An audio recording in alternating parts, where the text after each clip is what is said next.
right. හරි පොදේ. ධාරා විද්‍යුත් ඊළඟ කොටසත් එක්ක ඔයාලා සම්බන්ධ වෙන. ඒක මේකේ ප්‍රධානම ඉලක්කය තමයි දැන් අපි කලින් වීඩියෝ එකේ කතා කරා බහු මීටරය දක්වා සිද්ධාන්තය. කියන්නේ මීටරය, වෝල්ට් මීටරය, ඕම් මීටරය ඊළඟට බහු මීටරය දක්වා සිද්ධාන්ත සියල්ල සාකච්ඡා කරා. එතකොට ඊළඟට තියෙන්නේ අපිට අර කිව්වා වගේ මීටර් සේතු මූලධර්මයේ සාකච්ඡා කරන්න සහ විභව මානය කියන ඒ කොටස සාකච්ඡා කරන්න. ඒ සඳහා ඒකට එන්න කලින් අපි පොඩි ගැටලු ටිකක් සාකච්ඡා කරලා ඉමු. ඔයාලගේ ටියුට් එකේ තිබ්බ පොඩි ගැටලු ටිකක් සාකච්ඡා කරලා ඉමු. යම් සුවිශේෂී ගැටලු ටිකක් තියෙනවා මම ඒ ටික ටුක්ටක් කතා කරන්නම්. ඔයාලා බලන්න ඔයාලා හදුවද කියලා 225 වෙනි ගැටලුව 43 වෙනි පිටුවේ. 225 වෙනි ගැටලුව 2004 අප්‍රේල් 40 වෙනි ගැටලුව 46 40 2004 40 වෙනි ගැටලුව මේ උත්තර බලන්න. right මේකේ තියෙනවා මෙන්න මේ කතාව. පෙන්වා ඇති පරිපථයේ සියලු කෝෂයන්හි අභ්‍යන්තර ප්‍රතිරෝධය නොගිනිය හැකියි. පරිපථයේ ධාරාව I වේ. පහසදාන් සමීකරණ අතින් පරිපථය සඳහා කුමක් සත්‍ය වේද කියලා. මේ වගේ ප්‍රශ්නයක් තුල ඔයාලා දැක්ක ගමන් මේකේ සමීකරණයක් දීලා ඒ සමීකරණය සත්‍යද කියලා අහලා තියෙනවා. එතකොට දැන් මේකේ හොඳට තේරුම් ගන්න යුතු කාරණයක් තමයි දැන් මේකේ මේ චක්‍රීය පරිපථ සිද්ධාන්තයක් යොදා ගන්න වෙනවා කියලා ඉස්සල්ලාම තේරෙන්න ඕනේ. චක්‍රීය පරිපථ සිද්ධාන්තයක් යොදා ගන්න වෙනවා. ඊට අමතරව ඔයාලා මේ වගේ එකක තේරුම් ගත යුතු කාරණය තමයි මේ අනිවාර්යෙන්ම මේ චක්‍රීය පරිපථයක ධාරාව ගලා යන්න පුළුවන් එක මේ පැත්තට පුළුවන් මේ පැත්තට. ඒ දිශා දෙකකට අපිට ධාරාව ගලා යන්න පුළුවන් කියලා ගන්න පුළුවන්.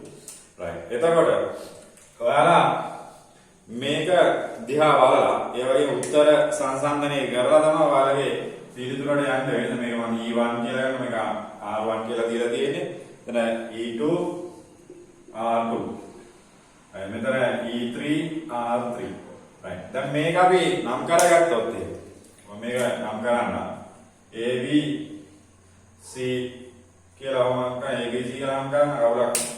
right. මෙතන දැන් ඔය දීලා තියෙන සම්බන්ධතාවය දිහා බලපුවාම විද්‍යුත් ගාමක බලවල බීජ එකතුවකුයි IR ගුණිතවල බීජයි කියකුයි තමයි තියෙන්නේ. එහෙනම් අනිවාර්යයෙන්ම මේකට කර්චොෆ් ලෝ එක තමයි නැත්නම් කර්චොෆ් නියමය තමයි යොදාගෙන තියෙන්නේ. right. එතකොට අපි මෙන්න මේ වගේ එකකට දැන් අපිට එකපාරට හිතාගන්න බෑ. දැන් විද්‍යුත් ගාමක බල ටික ලකුණු කරනවා. ධනාග්‍රේ සිට ඍණාග්‍රේට ධනාග්‍රේ සිට ඍණාග්‍රේට ඍණාග්‍රේ සිට ධනාග්‍රේට සමානවතින් ඍණාග්‍රේ සිට ධනාග්‍රේට ලකුණු කරනවා. විද්‍යුත් ගාමක බලවල දිශා ලකුණු කරා. ඊළඟට මම මේක නිකන් මට හිතන පැත්තකට දාලා බලන්න පුළුවන්. දැන් මේකේ චක්‍රීය දිශාව මම මේ පැත්ත කියලා ගත්තොත් ඔන්න චක්‍රීය දිශාව මේ පැත්ත කියලා ගත්තොත් මේ පැත්ත චක්‍රීය දිශාව. right. එතකොට කර්ජම් නියමේ දාන AB C නැවත A දක්වා. කර්ජම් දෙවන නියම. කර්ජම් දෙවන නියමෙන් දා. right. එතකොට මේ චක්‍රීය දිශාව දා. तर ඉස්සලාම අපි සිග්මා E එක ලියන්න ඕනේ. ඊට පස්සේ සිග්මා IR එක ලියන්න ඕනේ. ඕකනේ සාමාන්‍ය දේ. right. එතකොට සිග්මා E එක ලියද්දි බලන්න. දැන් මෙයා අවුලක් නැහැ. ධන දිශාව ඔන්න හරියි. right. එතකොට චක්‍රීය දිශාවටම තියෙනවා ධන කියලා ගන්න. එතකොට මෙතනින් මේ දිහා බලපුවම චක්‍රීය දිශාවට ප්‍රතිවිරුද්ධයි. එහෙනම් මේක ඍණ. මෙතනටදිත් එහෙමයි. චක්‍රීය දිශාවට ප්‍රතිවිරුද්ධයි. එහෙනම් ඒක ඍණ. ඊළඟට අපි දන්නවා IR ගුණිත ලියන්න කලින් අපි ධාරාවක් අරගෙන ඉන්න වෙනවා. right. මේකේ I ධාරාවක් කියලා දීලා තියෙන ඉඳලා ඔගේ උත්තරවල අපි මෙතනින් I ධාරාවක් එනවා කියලා ගත්තොත් මේක I ධාරාව, මෙතනින් I ධාරාව, මෙතනින් I ධාරාව. right. එතකොට මේකේ චක්‍රීය දිශාවට මේ ධාරාව ලකුණු කරලා තියෙන්නේ. එතකොට I සමානයි R1 ධන R2 ධන R3 කියලා මම ඉක්කාරම ලියන්න. මේ ටික ඔක්කොම එකතු වෙන්නේ. right. දැන් මේ වගේ උත්තරයක් තියෙනවා කියලා බලපුවාම ඔය වගේ උත්තරයක් නැහැ නේද? ඔය උත්තරයක් තියෙනවා නෑ. ඔය වගේ උත්තරයක් නැහැ. පළවෙනි උත්තරේ තියෙන්නේ ඒක ඔක්කොම දාන. දෙවෙනි උත්තරේ දීනෙත් ඔක්කොම දාන තුන්වෙනි උත්තරේ මේ වගේ විද්‍යුත්කාමක බල තිබ්බට ප්‍රතිරෝධයන් වල ඍණාගයන් තියෙයි. ඊළඟට හතරවෙනි උත්තරේ බලපුවාම මේකේ අනිත් පැත්ත වගේ නිකන් තේරෙනවා. පස්වෙනි උත්තරේ බලපුවාමත් ඒ වගේ නිකන් තේරෙනවා ඒ ත්‍රිණ වෙලා තියෙනවා. හරි. එතකොට දැන් මේ උත්තරේ නැහැ කියලා කියන්නේ අපිට වැඩි අතාරින්න බෑ. දැන් මේ උත්තරේ නැහැ. එහෙනම් පුතේ මේකේ ධාරාව ගමන් කරන දිශාවේ අපි ගත්ත එකේ පොඩි ප්‍රශ්නයක් තියෙනවා. කියන්නේ චක්‍රීය දිශාව මේ පැත්තට නෙවෙයි එහෙනම් ධාරාව යන්නේ කොයි පැත්තටද? ඔව් අනිත් පැත්තට විය යුතුයි. එහෙනම් අපි මේ පුඩුවට දාමු අනිත් පැත්ත. මේ චක්‍රීය දිශාව. ඔන්න ඔය චක්‍රීය දිශාවට අපි දැම්මොත් A C B A. ඔය පැත්තට දානවා කර්ජ් ඔෆ් ගේඩියන් මේ. එතකොට මේ පැත්තට ඔන්න E3 කියන එක දාන. මේ පැත්තට E2 කියන එකක් දාන. ඔන්න මෙතෙන්දී මෙහා ඍණ වෙනවා. අනිත්‍යව කොහොමද වෙනස් වෙන්නේ? දැන් මම කිව්වේ මේ පැත්තට ධාරා වෙනවා කියලා විදිහට. දැන් මම හිතනවා මේ පැත්තට ධාරා වෙනවා කියලා. අවුලක් නැහැ. මොකද මේ ප්‍රතිරෝධය හා ධාරාවැදී අපි චක්‍රීය දිශාවෙන් යන්නේ කරන්නේ. එතකොට චක්‍රීය දිශාව නම් කියන්නේ මේක R1 ධන R2 ධන R2. ඔය වගේ උත්තරයක් තියෙනවා. මේ වගේ උත්තරයක් තියෙනවනේ. E1 ඍණ E2 ධන E3 කියන්නේ හතරවෙනි උත්තරේ නිවැරදි වෙයි. හතරවෙනි උත්තරේ තමයි නිවැරදි වෙන්නේ.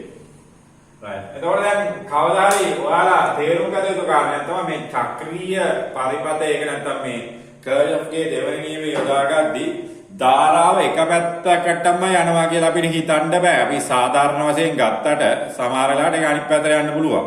ඒක නිසා ඔයාලා දැන් මේ මට ඕන මේකම මට ඉස්සරහා හදලා පෙන්නලා උත්තරේ හදලා කියලා දාලා නිකන් පුළුවන්. ඒක වෙනම කතාවක්. හැබැයි මෙතන මේක පෙන්නවුවේ මෙයා වුණත් දැන් මේක මේ උත්තරේ ඕනනම් අපිට අනිත් පැත්තට හොවමාරු කරලා දැන් මෙයා ධන වෙලා තියෙන එක ඍණ කරලා අනිත් එක ධන කරලා දැම්මත් මේ උත්තරේ එනවා. ඒ වුණාට දැන් මෙතන තේරුම් ගත යුතු කාරණේ තමයි අපි උපකල්පනය කරපු චක්‍රීය දිශාව නෙමෙයි අනිත් දිශාවට තමයි ධාරාව යන්නේ. right. එහෙනම් නිවැරදි ප්‍රතිචාරය හතරවෙනි ප්‍රතිචාරය. නිවැරදි ප්‍රතිචාරය හතරවෙනි ප්‍රතිචාරය.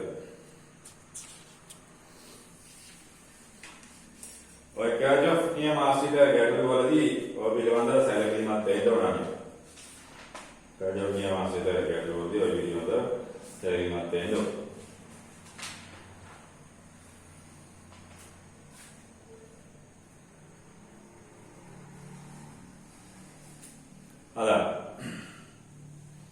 මේ චක්‍රීය දිශාවට දැම්මා මේක නෙවෙයි එහෙනම් මේ පැත්තට දැම්මා.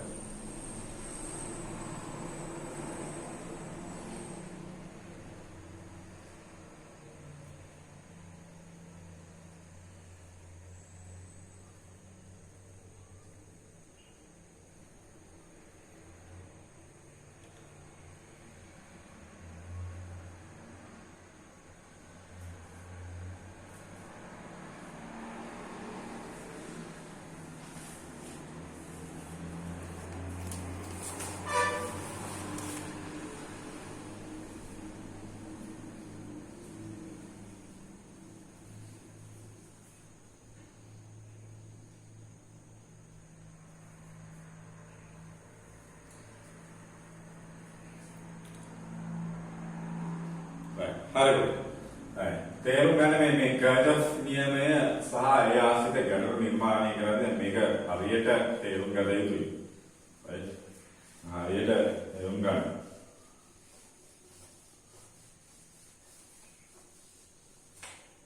right. ඊළඟට මම තෝරගන්නවා ඔයාලගේ ටියුට් එකේ දැන් මේ 228 ඒවා දෙකක් තියෙනවා මේ දෙවන 228 කියන එක දැන් දෙවන 228 කියන දැන් මේකේ 228 ගැටලුව 2003 වෙනි ගැටලුව. right 2003 වෙනි ගැටලුව පොඩ බලන්න.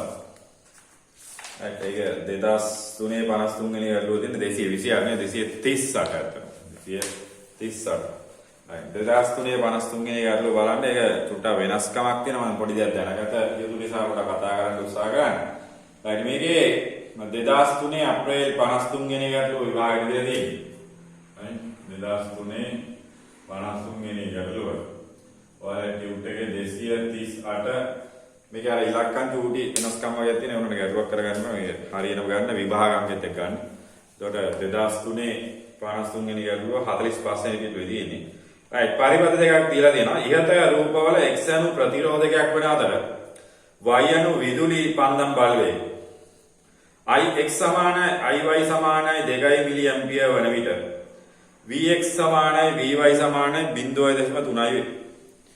Ix සමානයි Iy සමානයි 46 මිලි ඇම්පියර් වන විට බල්බයේ සූත්‍රිකාව දැල්වේ. එවිට වෝල්ට් මීටර් දෙකේ පාඨාංක විය හැකියි කියලා අහලා දෙනවා. මේකේ පරිපථයම ඉස්සලා අඳින්න.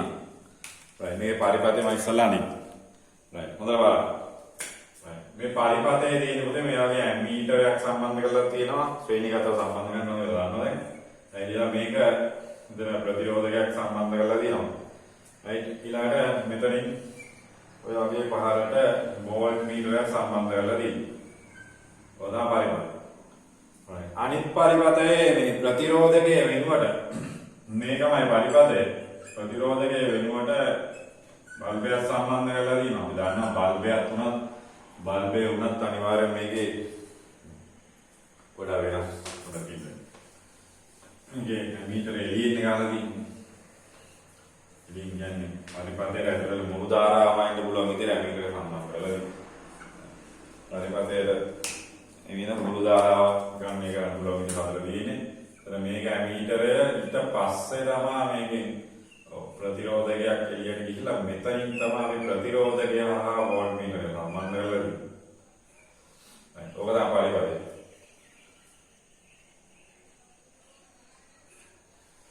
ඔක තමයි පරිපථයේ පළවෙනි අවස්ථාවේ තර මේකට Ix කියලා ධාරාවක් එනවා. Ix කියලා ධාරාවක් එනවා. මෙතන x කියලා ප්‍රතිරෝධකයේ නතර තියෙනවා. ඊළඟට මේකේ මේ පාඨාංකය Vx කියලා දාලා දෙනවා. ඊළඟට මෙතන නැවත ඇමීටරයක් සම්බන්ධ කරලා තියෙනවා. ඒත් එක්කම මෙන්න මේ වගේ කෝෂය සම්බන්ධ කරලා තියෙනවා. right ඊළඟට මේත් එක්කම තියෙනවා වෝල්ට් මීටරේ සම්බන්ධ කරලා Vy කියලා සම්බන්ධ කරලා තියෙනවා. වෝල්ට් මීටරේ ඔය දේ තමයි තියෙන්නේ. ඒකම තමයි පරිපථයේ මේකේ දෙවෙනි එකට මේ පරිපථයේ y කියන ධාරාව වෙනවා කියලා ගන්නවා. දැන් මේක y කියලා ගන්න. මේ සම්බන්ධ සිද්ධාන්තයක් අහනකොට ඒකේ මොකක්ද වෙන්නේ කියලා. right ඉහත රූපවල x අණු ප්‍රතිරෝධකයක් වෙන අතර y අණු විදුලි බන්ධම් බලය. ඔව් x කියන්නේ ප්‍රතිරෝධකයක් y කියන්නේ විදුලි බන්ධම් බල්බයක්. එතකොට Ix සමානයි Iy 2 මිලි ඇම්පියර්. Ix සමානයි Iy මොනවද? 2 මිලි ඇම්පියර් අවස්ථාව වන විට 2 මිලි ඇම්පියර් වුණාම මොකද වෙන්නේ කියලා? Vx සමානයි Vy සමානයි 0.3යි. එතකොට Vx සමානයි Vy සමානයි 0.3යි වෝල්ට් කියලා තියෙනවා. तर Vx සමානයි Vy සමානයි 0.3යි වෝල්ට් කියලා දෙනවා. එයාලා කියන්නේ. right. එතකොට ඔයාලට තේරුම් ගන්න යුතුද එතන අපි ප්‍රතිරෝධකය කියන හොයන්න පුළුවන් නේද මෙතන කෙරෙන්නේ. ඔව් මොකද ප්‍රතිරෝධය කියන්නේ වෙනස් වෙන්නේ නැහැ. අපි x ප්‍රතිරෝධය සලකන ගමු. x ප්‍රතිරෝධය සලකලා මම මේ හොයන්නේ කියලා පස්සේ තේරෙයි v සමානයි r එකක් දාමු.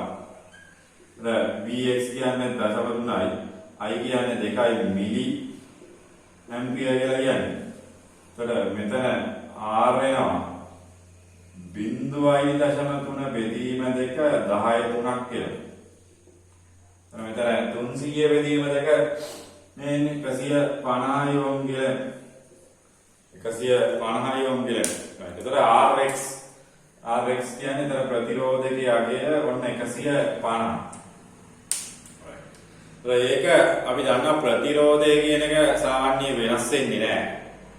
right ඊට පස්සේ 2 මිලි ඇම්පියර් ඒ කතාව කියලා ඊට පස්සේ කියනවා Ix සමානයි Iy සමානයි 40. දෙවෙනි අවස්ථාවේ Ix සමානයි Iy සමානයි 40යි කියන්නේ. එතන ධාරාව වැඩි කරනවා සෑහෙන ප්‍රමාණයක්. එතකොට ධාරාව වැඩි කරපු ගමන් මොකද වෙන්නේ? එයාලා කියනවා බල්බය දැල්වේ. බල්බේ සූත්‍රිකාව දැල්වේ ඔබ මේකේ තිබිය යුත්තේ මේකේ දැවියයි කියලා උතන බල්බේ සූචිකාව දැවියයි කියලා දාගන්න දැල්වේ කියලා තියෙන්නේ. බල්බේ සූචිකාව දැවියයි කියලා දාගන්න පොඩි මේ මුද්‍රණ දෝෂයක් තියෙනවා. බල්බේ සූචිකාව දැවිය. එවිට වෝල්ට් මීටර් පාඨාංක දෙකේ පාඨාංක වියක්කේ මොනවද කියලා. දැන් අපි දන්නවා දැන් මෙයාගේ ප්‍රතිරෝධය නම් පුතේ වෙනස් වෙන්නේ. එතකොට දැන් මෙයාගේ ප්‍රතිරෝධය වෙනස් වෙන්නේ නේ Rx නම් අවුලක් නේ Rx අපිට එතන වෝල්ට් මීටර් පාඨාංක හොයන්න පුළුවන්. දෙවැනි අවස්ථාවට දාන්න පුළුවන් අපිට දෙවන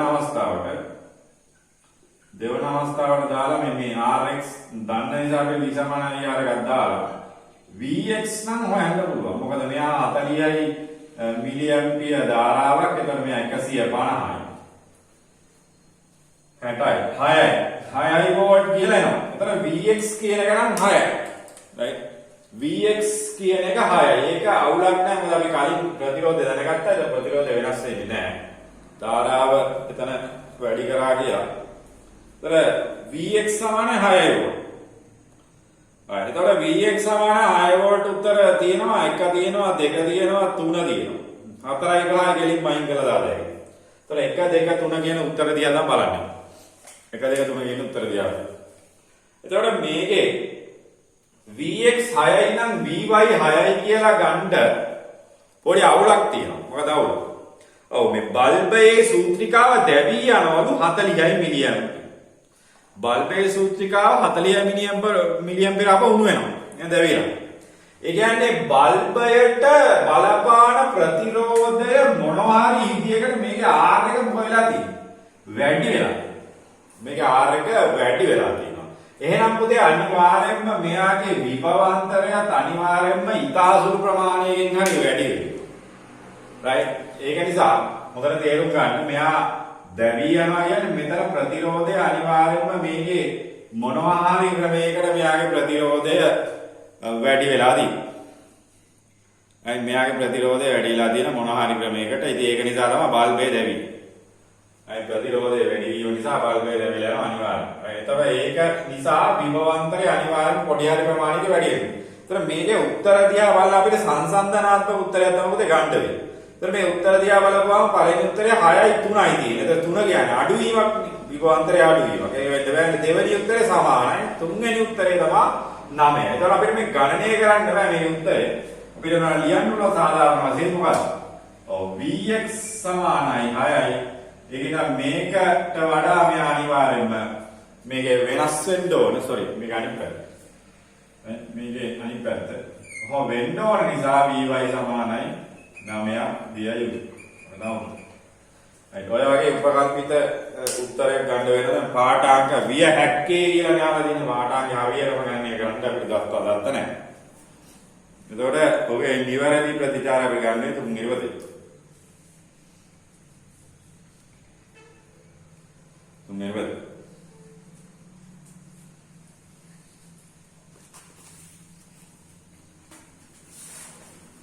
තුන්වෙනි ප්‍රතිචාරය තමයි නිවැරදි වෙන්නේ.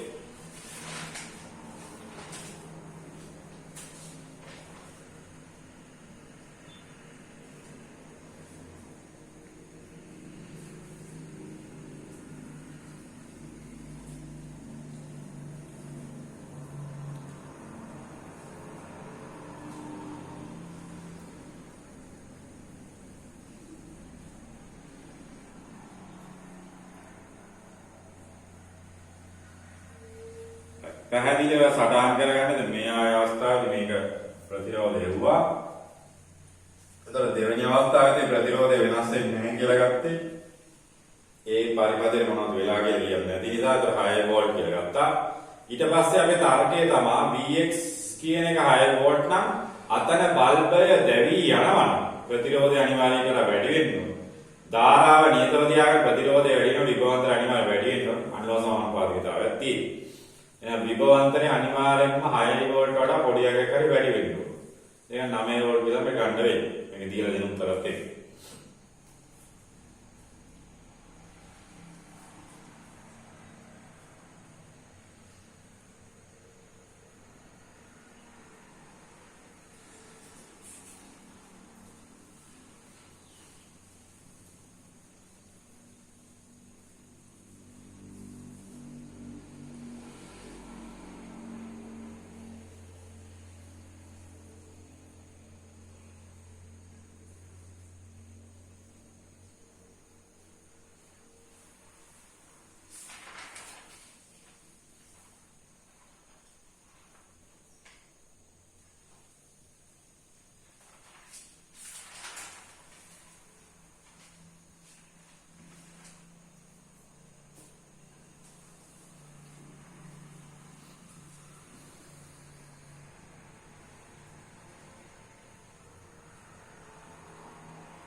ඊට පස්සේ අපි බලමු මේ ඔයාලගේ දැන් සිද්ධාන්ත මේක සාකච්ඡා කරා වෝල්ට්මීටර් මීටර් ගැලෝමීටර් සම්බන්ධයෙන් බහුමීටරේ සම්බන්ධ සාකච්ඡා කරා.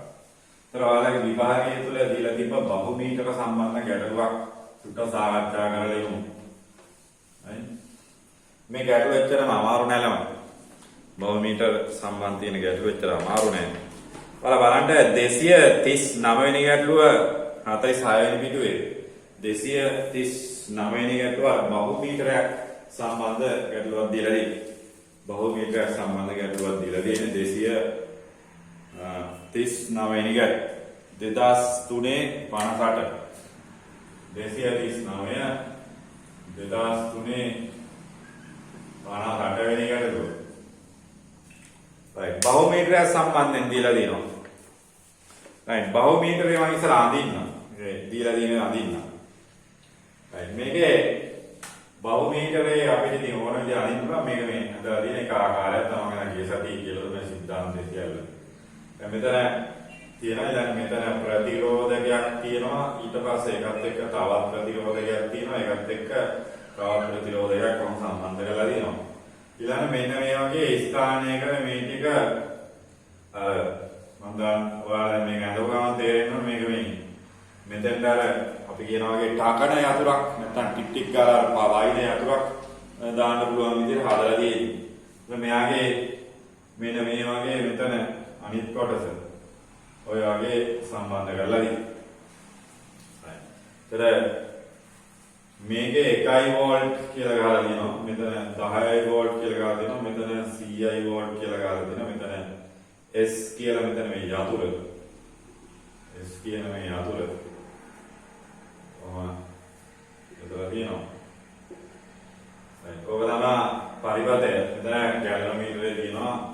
ධනාග්‍රේ සාගිනාග්‍රේ සම්බන්ධ කරලා මෙතන මෙයාගේ ප්‍රතිරෝධය R1 මෙයාගේ ප්‍රතිරෝධය R2 මෙයාගේ ප්‍රතිරෝධය R3 right කොහොමද කතා right ඊළඟ අහනවා මේකේ මොකක්ද කියන්නේ right පාඩම මේ ප්‍රශ්නේ කියලා බලමු S ස්විචය පිහිටීම් 3ට පූර්ණ පරිමාණ පාඨාංක 1 වෝල්ට් 10 වෝල්ට් සහ 100 වෝල්ට් ලබා දෙන බහු පරිමාණ වෝල්ට් මීටර එක සැකස්මක් රූපේ වෙන්නවා. ඒ කියන්නේ S ස්විචේ පිහිටීම් 3ට කියන්නේ එකට දාපුවාම යාගේ පූර්ණ පරිමාණ උත්ක්‍රමණය 1යි. කියන්නේ වැඩිම අගය 1යි. මෙතන දාපුවම 10 වෝල්ට් නම් මෙතන පූර්ණ පරිමාණ උත්ක්‍රමණය 10 වෝල්ට්. මෙතන දැම්මොත් එහෙනම් පූර්ණ පරිමාණ උත්ක්‍රමණය කීයද? 100යි වෝල්ට්. right ඔය වගේ සැකස්මක් තියෙනවා. right 1 මිලියම්පියර් ධාරාවක් G ගැලනෝමීටරයේ පූර්ණ පරිමාණ උත්ක්‍රමණයක් පෙන්වන ලබන අතර ඒකට නොගිනිය හැකි ප්‍රතිරෝධයක් තියෙනවා. R එක R2 R3 අගයන් පිළිවෙලින් මොනවද කියලා අහනවා. එතකොට ගැලනෝමීටරය හරහා ධාරාව 1 මිලියම්පියර්. ඒක වෙනස් වෙන්නේ නැහැ. ඒක පූර්ණ පරිමාණ උත්ක්‍රමණයකින්. ඒක 1 මිලියම්පියර් තමයි. දැන් මේකේ අනිවාර්යය එතකොට 1 මිලියම්පියර් තමයි එන්න ඕනේ මෙතන. මේක 1 මිලියම්පියර් යන්නේ. එතකොට මේ R1 R2 R3 කියන එක හොයන්න නම් අපිට මොකද කරන්න පුළුවන්? R1 හොයන්න නම් දැන් පුතේ මේ ඔය තියලා තියෙන විදිහට මම මේ පළවෙනි පිහිටීමට මේක දැම්මා කියලා හිතුවා. right පළවෙනි පිහිටීමට මේ යතුර මෙහෙම දැම්මා කියලා හිතුවොත් එහෙම එතකොට මේක තමයි සම්මුත පරිපතද මේක ආලා දාලා ඔහොම යනවා. right එතකොට ඒක සලකලා අපිට R1 හොයන්න පුළුවන්. R1 සලකලා V සමානයි R කෙලිම ගන්න ලොකු සිද්ධාන්තයක් නැහැ. V සමානයි R එතන මෙයාගේ පූර්ණ පරිමාණ උත්ක්‍රමය දැන් මෙතන දාලා තියෙනවා 1යි. 1යි. I ඇවිල්ලා ධාරාව 10 වෙන 3ක් එනවා. R කියන්නේ 10යි. 10 ඕම් නැත්නම් R1 නේද? R1 සමාන 1 කිලෝ ඕම් කියලා. තේරෙනවද වැඩ? දැන් මෙයා මෙතෙන්ද දැම්මඩ පස්සේ මේ පරිපත කොටස විතරයි වැඩ කරන්නේ. මේවා වැඩ කරන්නේ නැහැ. එහෙමයි බහුමීටරය හදලා තියෙන්නේ. මේක මෙතන දැම්මඩ පස්සේ මේ පරිපත කොටස විතර වැඩ කරන්නේ. මේවා වැඩ කරන්නේ නැහැ. ඒක පැහැදිලිව තේරුම් ගත යුතු කාරණා. සරල දෙයක් නෙමෙයි. right ඊළඟ කොටසේ ඊළඟට අහලා තියෙනවා. R2 ගැන අහලා තියෙනවා. ඒතර R2 හොයන්න නම් අපි මෙන්න මේ පිහිටුම දෙකට දානවා. මේක මෙයා මේ යතුරු නම් දෙවෙනි පිහිටුමකට දැම්ම කියලා හිතමු. right එතකොට R2 වෙමු මෙතන මම කියන්න R2 සලකලා V සමාන IR තමයි දාන්න වෙන්නේ V සමාන IR තමයි දාන්න වෙන්නේ R2 සලකලා V සමාන IR තමයි දාන්න වෙන්නේ right හොඳට බලන්න මේක තේරුම් ගන්න දැන් මේ R2ට දැම්මාම මේක පුතේ මෙයා සම්මුර්ථ වෙනවා මේ සම්පූර්ණ පරිපරය වෙන මේක කම්බියක් මේක වැඩක් නැහැ. ඒතර මේක මෙතන දැම්මම දැන් මේක අයින් කරාට පස්සේ මෙතන කම්බියක් මේක ශුන්‍ය ප්‍රතිරෝධ කම්බියක් නැත්නම් මේක ෂෝට් වෙලා තියෙන්නේ. ඒතර මේකට දාපුවා මේක වැඩ කරනවා. ඒතර මේ පරිපතේ ඔක්කොම වැඩ කරනවා. right එතකොට එයාගේ පූර්ණ පරිමාණ උත්ක්‍රමණය එතකොට 10යි. ධාරා වෙනස් වෙන්නේ නැහැ නේ පූර්ණ පරිමාණ කියන්නේ. හරි මෙතන R කියන්නේ දැන් මෙයා ඉස්සල්ලා වගේ නෙමෙයි දැන්. මෙයා දෙවෙනි තැනට දැම්මාම මේ R2 සහ R1 දෙකම ආලා ධාරාව යනවා. එතකොට මෙයාගේ සමකය තමයි ගන්න වෙන්නේ. එතකොට මේකේ R1 ධන R2 කියන එක තමයි ගන්න වෙන්නේ. R1 ධන R2 කියන ගන්න වෙන්නේ. එතකොට මේක සුළු කරත් මේක මම 10 3ක් දෙන්නේ. එතකොට උඩට ගියොත් මේක කිලෝ ඕම් වලින් කියන්නේ මේක කිලෝ 10යි. R1 කියන්නේ කිලෝ 1යි. R2 උත්තරය වෙනවා. R2 කියන්නේ එතකොට 9යි කිලෝ. මම මේක එකවර හදලා ගත්තා. එයාවද සුළු. එතකොට 9යි කිලෝ වෙන්නේ. තේරෙනවද වැඩි? මෙයා මෙතන දැම්මට පස්සේ අර මේක කම්බියක් විතරයි මේක ෂෝට් වෙලා ඉවරක් නැහැ. මේකේ මෙතන ඉඳලා ඔය ධාරාවක් කොහොමද? එතකොට මේ ප්‍රතිරෝධ දෙකම ගන්න ඕන දෙවෙනි අවස්ථාව. එතකොට R2 ගියාගේ 9 කිලෝ. එතන ඉඳන් උත්තරය අපිට හොයාගන්න පුළුවන් 1.9 විතරයි තියෙන්නේ. පළවෙනි එක දෙවෙනි එක 9 වුණ ගමන් උත්තරය ගන්න ඇයි නැහැ. 3යි 4යි දෙකේම තියෙනවා. right. අන්තිම උත්තරය හොයන්න. R3 කියපුවා මෙතන දාන්න. R3 මෙතන දාන්න ඕන. මොකද මේ පරිපතේ වැඩ කරනකොට R3 පූර්ව පරිමාණ ක්‍රමයේ CI වෝල්ට් ගන්නවා. එතකොට R3 සලකලා මේ පරිපතේ වැඩ කරන්නේ. දැන් මේ ටකනේ අතුල මෙහෙන් ටක් ගාලාම දෙකම මේ තුනට දාලා තියෙනවා. මේ. දැන් මේක වැඩකුත් නැහැ, මෙහෙම යනවා පරිපතේ උන. එතකොට R3 සලකලා P සමාන IR එකක් දානවා. දැන් කල්පනායෙන් බලන්න මෙතන R3ට දාපු ගමන් මේ තුන් දෙනාම වැඩ කරනවා. එතකොට මෙතන මේකේ උත්තරය එතකොට පුතේ R1 ධන R2 ධන R3 තුන් දෙනාගේම සමාන්තර ශ්‍රේණිගත සමගි. සමාන්තර සමගි නෙවෙයි ශ්‍රේණිගත සමගි.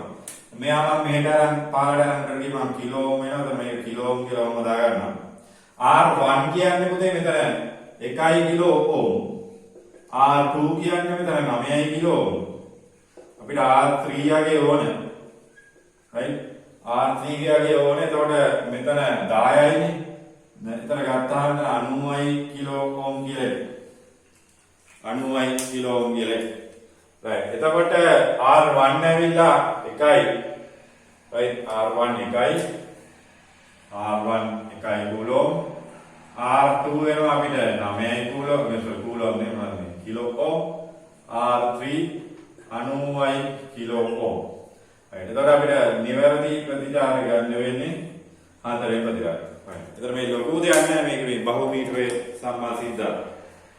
හරියට තේරුම් අරගෙන හදාගන්න ඕනේ. හරියට තේරුම් ගන්න හදාගන්න ඕනේ.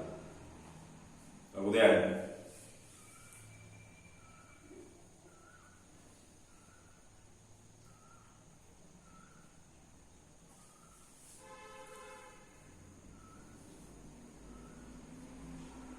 හරියට තේරුම් ගන්න ඔක හදාගන්න ලොකු දෙයක් නෑ ඔගේ සරල කාරණයක් තියෙනවා.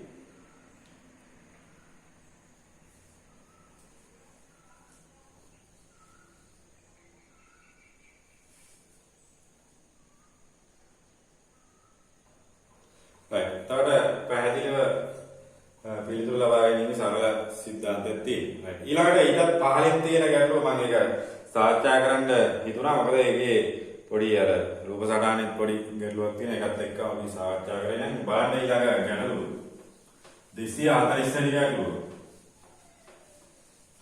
right 240 වෙනි ගැටලුව.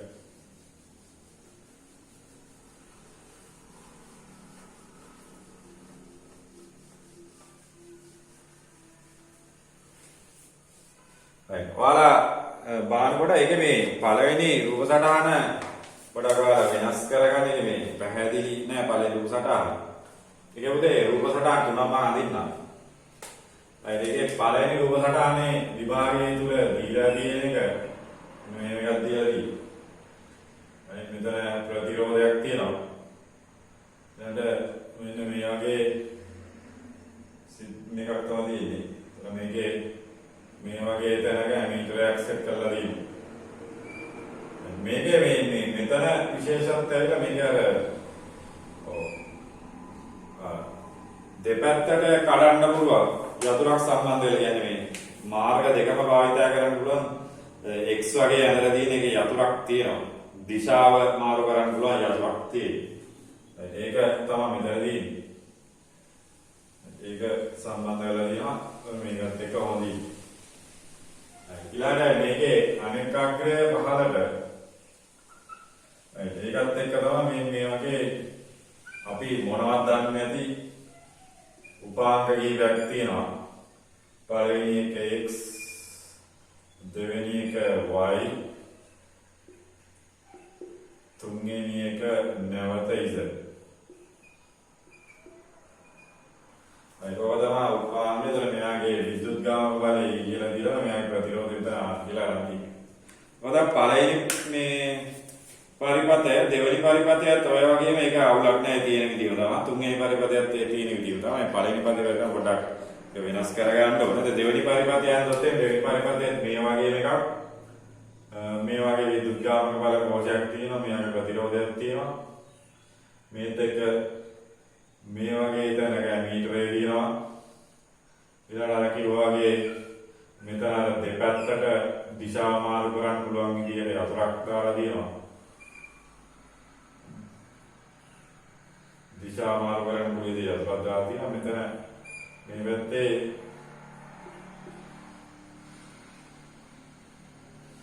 ඔය තමයි y z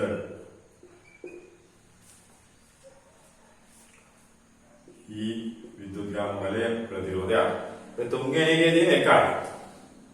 තුන්වෙනි එකේ එකයි තියෙන්නේ. එතකොට ඒකෙත් මේ වගේම ප්‍රතිරෝධයත් එක්ක අර කිව්වා වගේ මේ වගේ යතුර සම්බන්ධ කරලා තියෙනවා. මේක අපි කියනවා මේකට දිශාව මාරු කළ හැකි යතුරක් මේක. දිශාව මාරු කරන්න පුළුවන් යතුරක්. ඒසෙන් කියලා විගම. ඕක තමයි පරිපතය. පරිපත තුන. මෙයාගේ මෙතන මීටරයක් තියෙනවා. right. ඊළඟට ඔන්න රූපය හන්දා 1983 55 වෙනි ගැටුව ඔයාලගේ ටියුට් එකේ තියෙන 240. 240 1983 53. මගේ හොඳට බලන්න. මේකේ හොඳට තේරුම් ගන්න යුතු කාරණා කීපයක් තියෙනවා. ඒ පිළිබඳව අපි සලකා බලමු. එහෙනම් බලන්න හොඳට.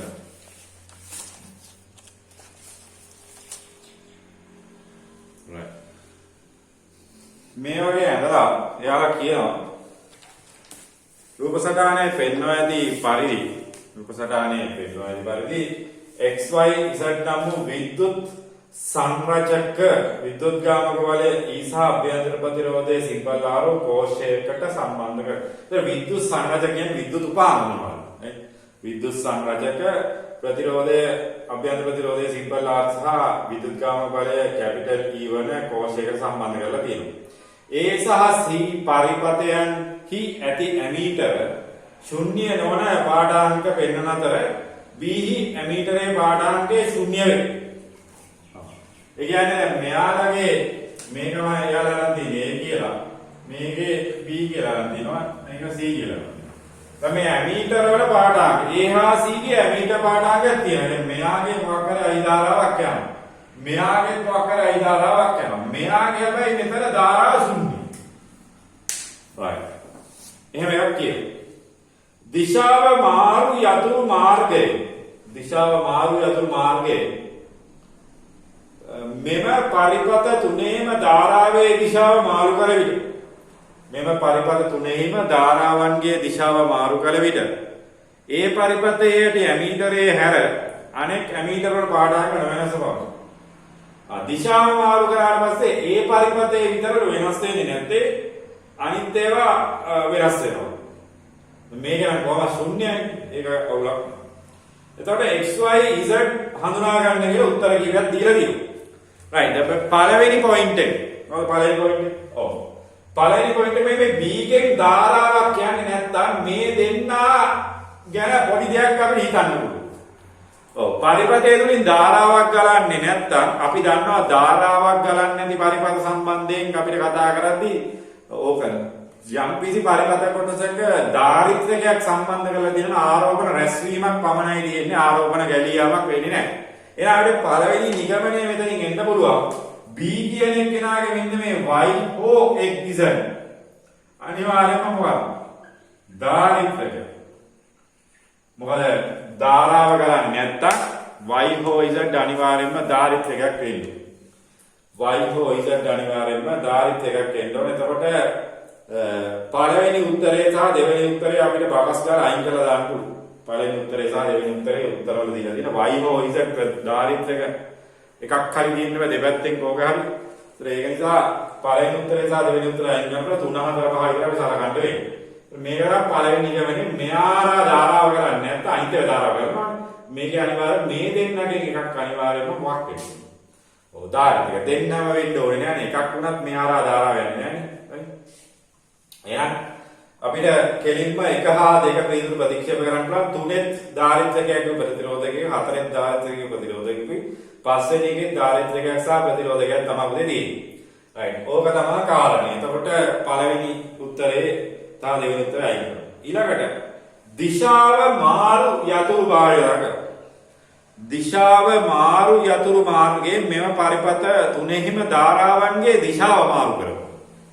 මෙයාගේ ධාරාවේ දිශාව මේකෙන් මාරු කරනවා. මෙතනින් ධාරාවේ දිශාව කොහොමද මේකේ ධාරාව යන්නේ වැඩකුත් නැහැ. මේකේ ධාරාවේ දිශාව මාරු. එතකොට දිශාව මාරු කරපුවාම ඒ පරිපතේ ඇති ඇමීටරයේ හැර අනෙක් ඇමීටර වල පාඨාංක නොවෙනස් බව. ඒ කියන්නේ ඒ පරිපතේ ඇමීටරයේ පාඨාංකය නොවෙනස් බව. right ඒ පරිපතේ ඇමීටරයේ පාඨාංක අනිවාර්යයෙන්ම නොවෙනස් බව. right එහෙනම් මොකද්ද වෙන්නේ ඔය කතාව කියන්නේ?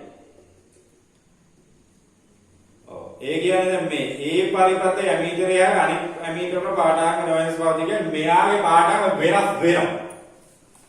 දැන් මෙයාගේ පාඨාංක වෙනස් වෙනවා. ඒ පරිපතේ හැර අනිත් පරිපතවල පාඨාංක නොවෙනස් බව කියන්නේ මෙයාගේ අනිවාර්යයෙන්ම මොකද වෙන්නේ? ඔව් පාඨාංක වෙනස් වෙනවා. අතර මේක මැද එක කොහොමද ධාරාව නැහැනේ. මේක දිහා තමයි හිතන්නේ. එහෙනම් පුතේ මෙයාගේ දිශාව මාරු කරත් පාඨාංගේ වෙනස් වෙන්නේ නැති එක. දිශාව මාරු කරත් පාඨාංගේ වෙනස් වෙන්නේ නැති එක නම් ඔන්න කෙලින්ම අපිට ඉස්සත් කියන්නේ මොකක්ද කියලා. ප්‍රතිරෝධකයක් කියලා කියන්නේ. ධාරාවේ දිශාව වැඩ නැහැ. ප්‍රතිරෝධ. එහෙනම් ඉස්සත් ප්‍රතිරෝධකයක් නම් අනිවාර්යෙන් වයින්වා. ධාරිත්‍රකයක් විය යුතුයි. ඉස්සත් ප්‍රතිරෝධකයක් y ධාරිත්‍රකයක් උත්තරේ මොකක්ද? ඉස්සත් ප්‍රතිරෝධකයක් y ධාරිත්‍රකයක් ඒකෙත් තියෙන උත්තර දෙක. right ඒකෙත් තියෙන උත්තර දෙකක් අපි ඉතින් තුන්වෙනි උත්තරේ කොහොමද ගන්න බෑ මේක ධාරිත්‍රක කියන්නේ බෑනේ. right ඒතකොට කොහොම හතරවෙනි උත්තරේ තමයි නිවැරදි වෙන්නේ කියලා පැහැදිලිව තේරෙනවා. හැබැයි දිශාව මාරු කරපුවාම ඇමීටරේ පාඨාංගය වෙනස් වෙනවා කියලා කියන්නේ අනිවාර්යයෙන්ම මේකේ තියෙන මොකක්ද? කෝෂයක් තියෙනවා. මේකේ තියෙන්නේ කෝෂයක්. දිශාව මාරු කරපුවාම පාඨාංග වෙනස් වෙනවා කෝෂයක් තියෙනවා. නිවැරදි ප්‍රතිචාරය මේක ගන්න ඕනේ. ඒකත් හතරවෙනි ප්‍රතිචාරය තමයි නිවැරදි. මේක හරියට තේරුම් ගන්න. මුල්ම සිද්ධියේදී අපිට මේකේ ධාරාව කරා යන්නේ නැහැ කියන පදනම යටතේ මේ දෙන්නාම නෙවෙයි දෙන්න එකෙක් හරි මොකද්ද වෙන්නේ? ඔව් ධාරිත්‍රකයක් කියලා අපිට නිගමනය කරන්න පුළුවන්. හරි. එතකොට මෙතන දෙවෙනි අවස්ථාවේ මෙයාගේ යතුරු පාවිච්චි කරලා දිශාව මාරු කරාම මෙයාගේ වෙනස් වෙනවා. කියන්නේ මේ පරිපත මෙයා කොහොමද ධාරාව බිඳුවෙන්නේ? මේ පරිපතේ වෙනස් වෙනවා මෙයාගේ වෙනස් වෙන්නේ නැහැ. එහෙනම් දිශාව මාරු කරත් වෙනස් වෙන්නේ නැත්තම් මේක අනිවාර්ය ප්‍රතිරෝධය. ඒක ප්‍රතිරෝධය කියන්නේ මේක ධාරිත්‍රකයක්. හරි. ඒකෙන් අපි උත්තරේ ගන්න පුළුවන්. හැබැයි දිශාව මාරු කරාම ඇමීටර් පාඨාංගය වෙනස් වෙනවා කියන්නේ අනිවාර්යෙන් මේක විද්‍යුත් කෝෂයක් විය යුතුයි. x කියන්නේ විද්‍යුත් කෝෂයක් විය යුතුයි. right ඒක පැහැදිලිව තේරුම් ගන්න. right ඒක පැහැදිලිව තේරුම් ගන්න. එතකොට නිවැරදි ප්‍රතිචාරය වශයෙන් අපිට ගන්න වෙන්නේ හතරවෙනි ප්‍රතිචාරය තමයි ගන්න වෙන්නේ. නිවැරදි ප්‍රතිචාරය වශයෙන් හතරවෙනි ප්‍රතිචාරය වශයෙන් තමයි ගන්න වෙන්නේ. හතරවෙනි ප්‍රතිචාරය තමයි නිවැරදි වෙන්නේ. පැහැදිලිව ඔය ස්ථිරණය කරගන්න.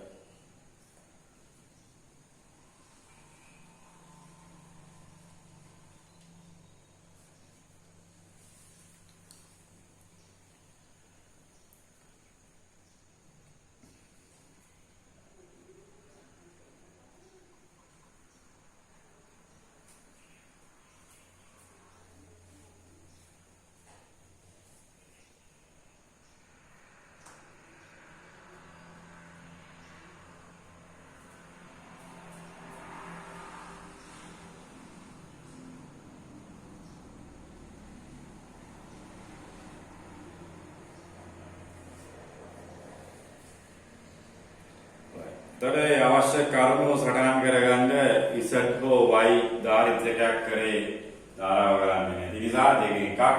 ඒකලා ඉසට් කියන්නේ ප්‍රතිරෝධකයක් කියලා හඳුනා ගත්තේ කොහොමද?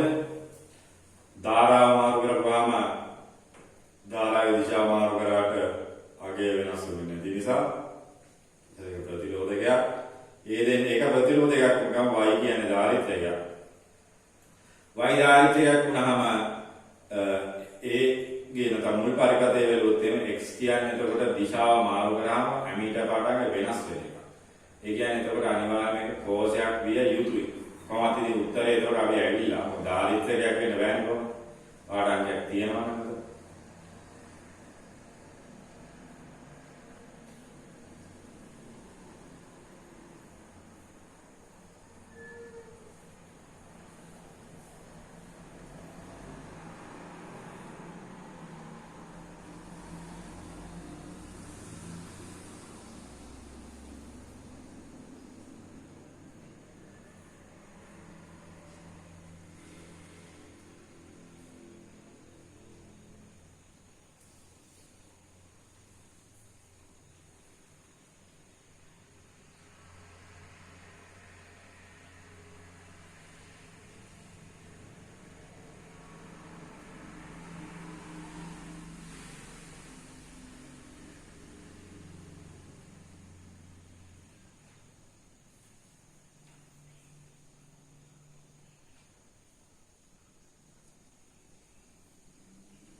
right.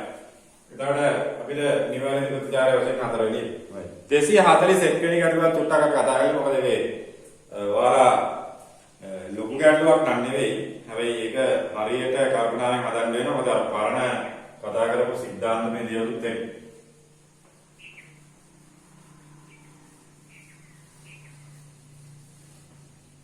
දෙසිය 41 වෙනි එක.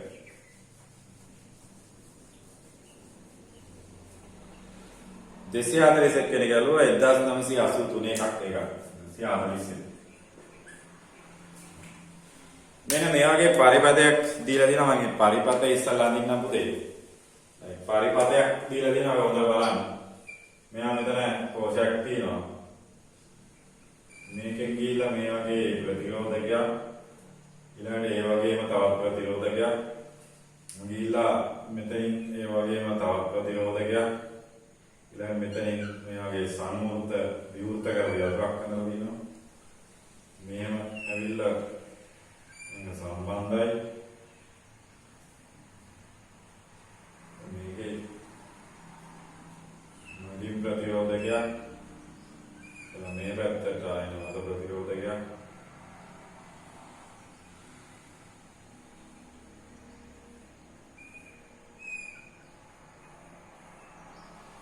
ඔතන පරිවර්තන මෙයා 10 යෝම්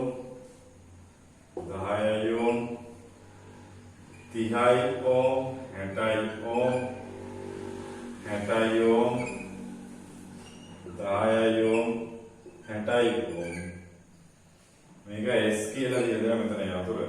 එතන 5 වෝල්ට් කියලා දීලා දෙනවා.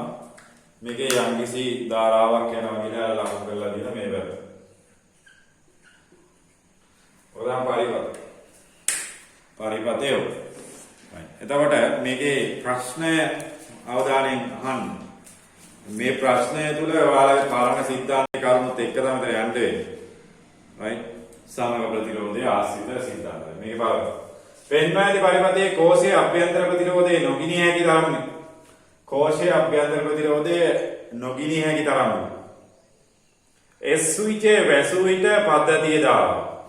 right? මේ S එක වහන. මේක වැඩි වහන. S ස්විචේ වහපුවම පද්ධතිය දාලා මොකක්ද කියන්නේ? right. දැක්ක ගමන් ඔයාලට තියෙන්න ඕන S ස්විචේ වහපු ගමන් මෙන්න මේ කොටස ලුහුවත් වෙනවනේ. කියන්නේ ලුහුවත් කියන්නේ මේක ආධාරාවක් නැහැ. මොකද මේ කම්බි ආරා යනවා. ප්‍රතිරෝධය ආධාරාව වෙන්නේ නැහැ නේ. ඒතර ඒක කෙලින්ම අයින් කරලා දාන්න පුළුවන්. right. ඊළඟට අපිට මෙන්න මේ ලක්ෂ දෙක පිළිබඳව හිතන්න පුළුවන්. මෙයාගේ ලක්ෂයයි මෙයාගේ ලක්ෂයයි මෙතන. ඔව් මේකත් ශුන්‍ය ප්‍රතිරෝධ කම්බියක් මේකත් ශුන්‍ය ප්‍රතිරෝධ කම්බියක්. ඒතර මේකයි ඒතර මේක ඈඳන්න පුළුවන් මෙතනදී. right.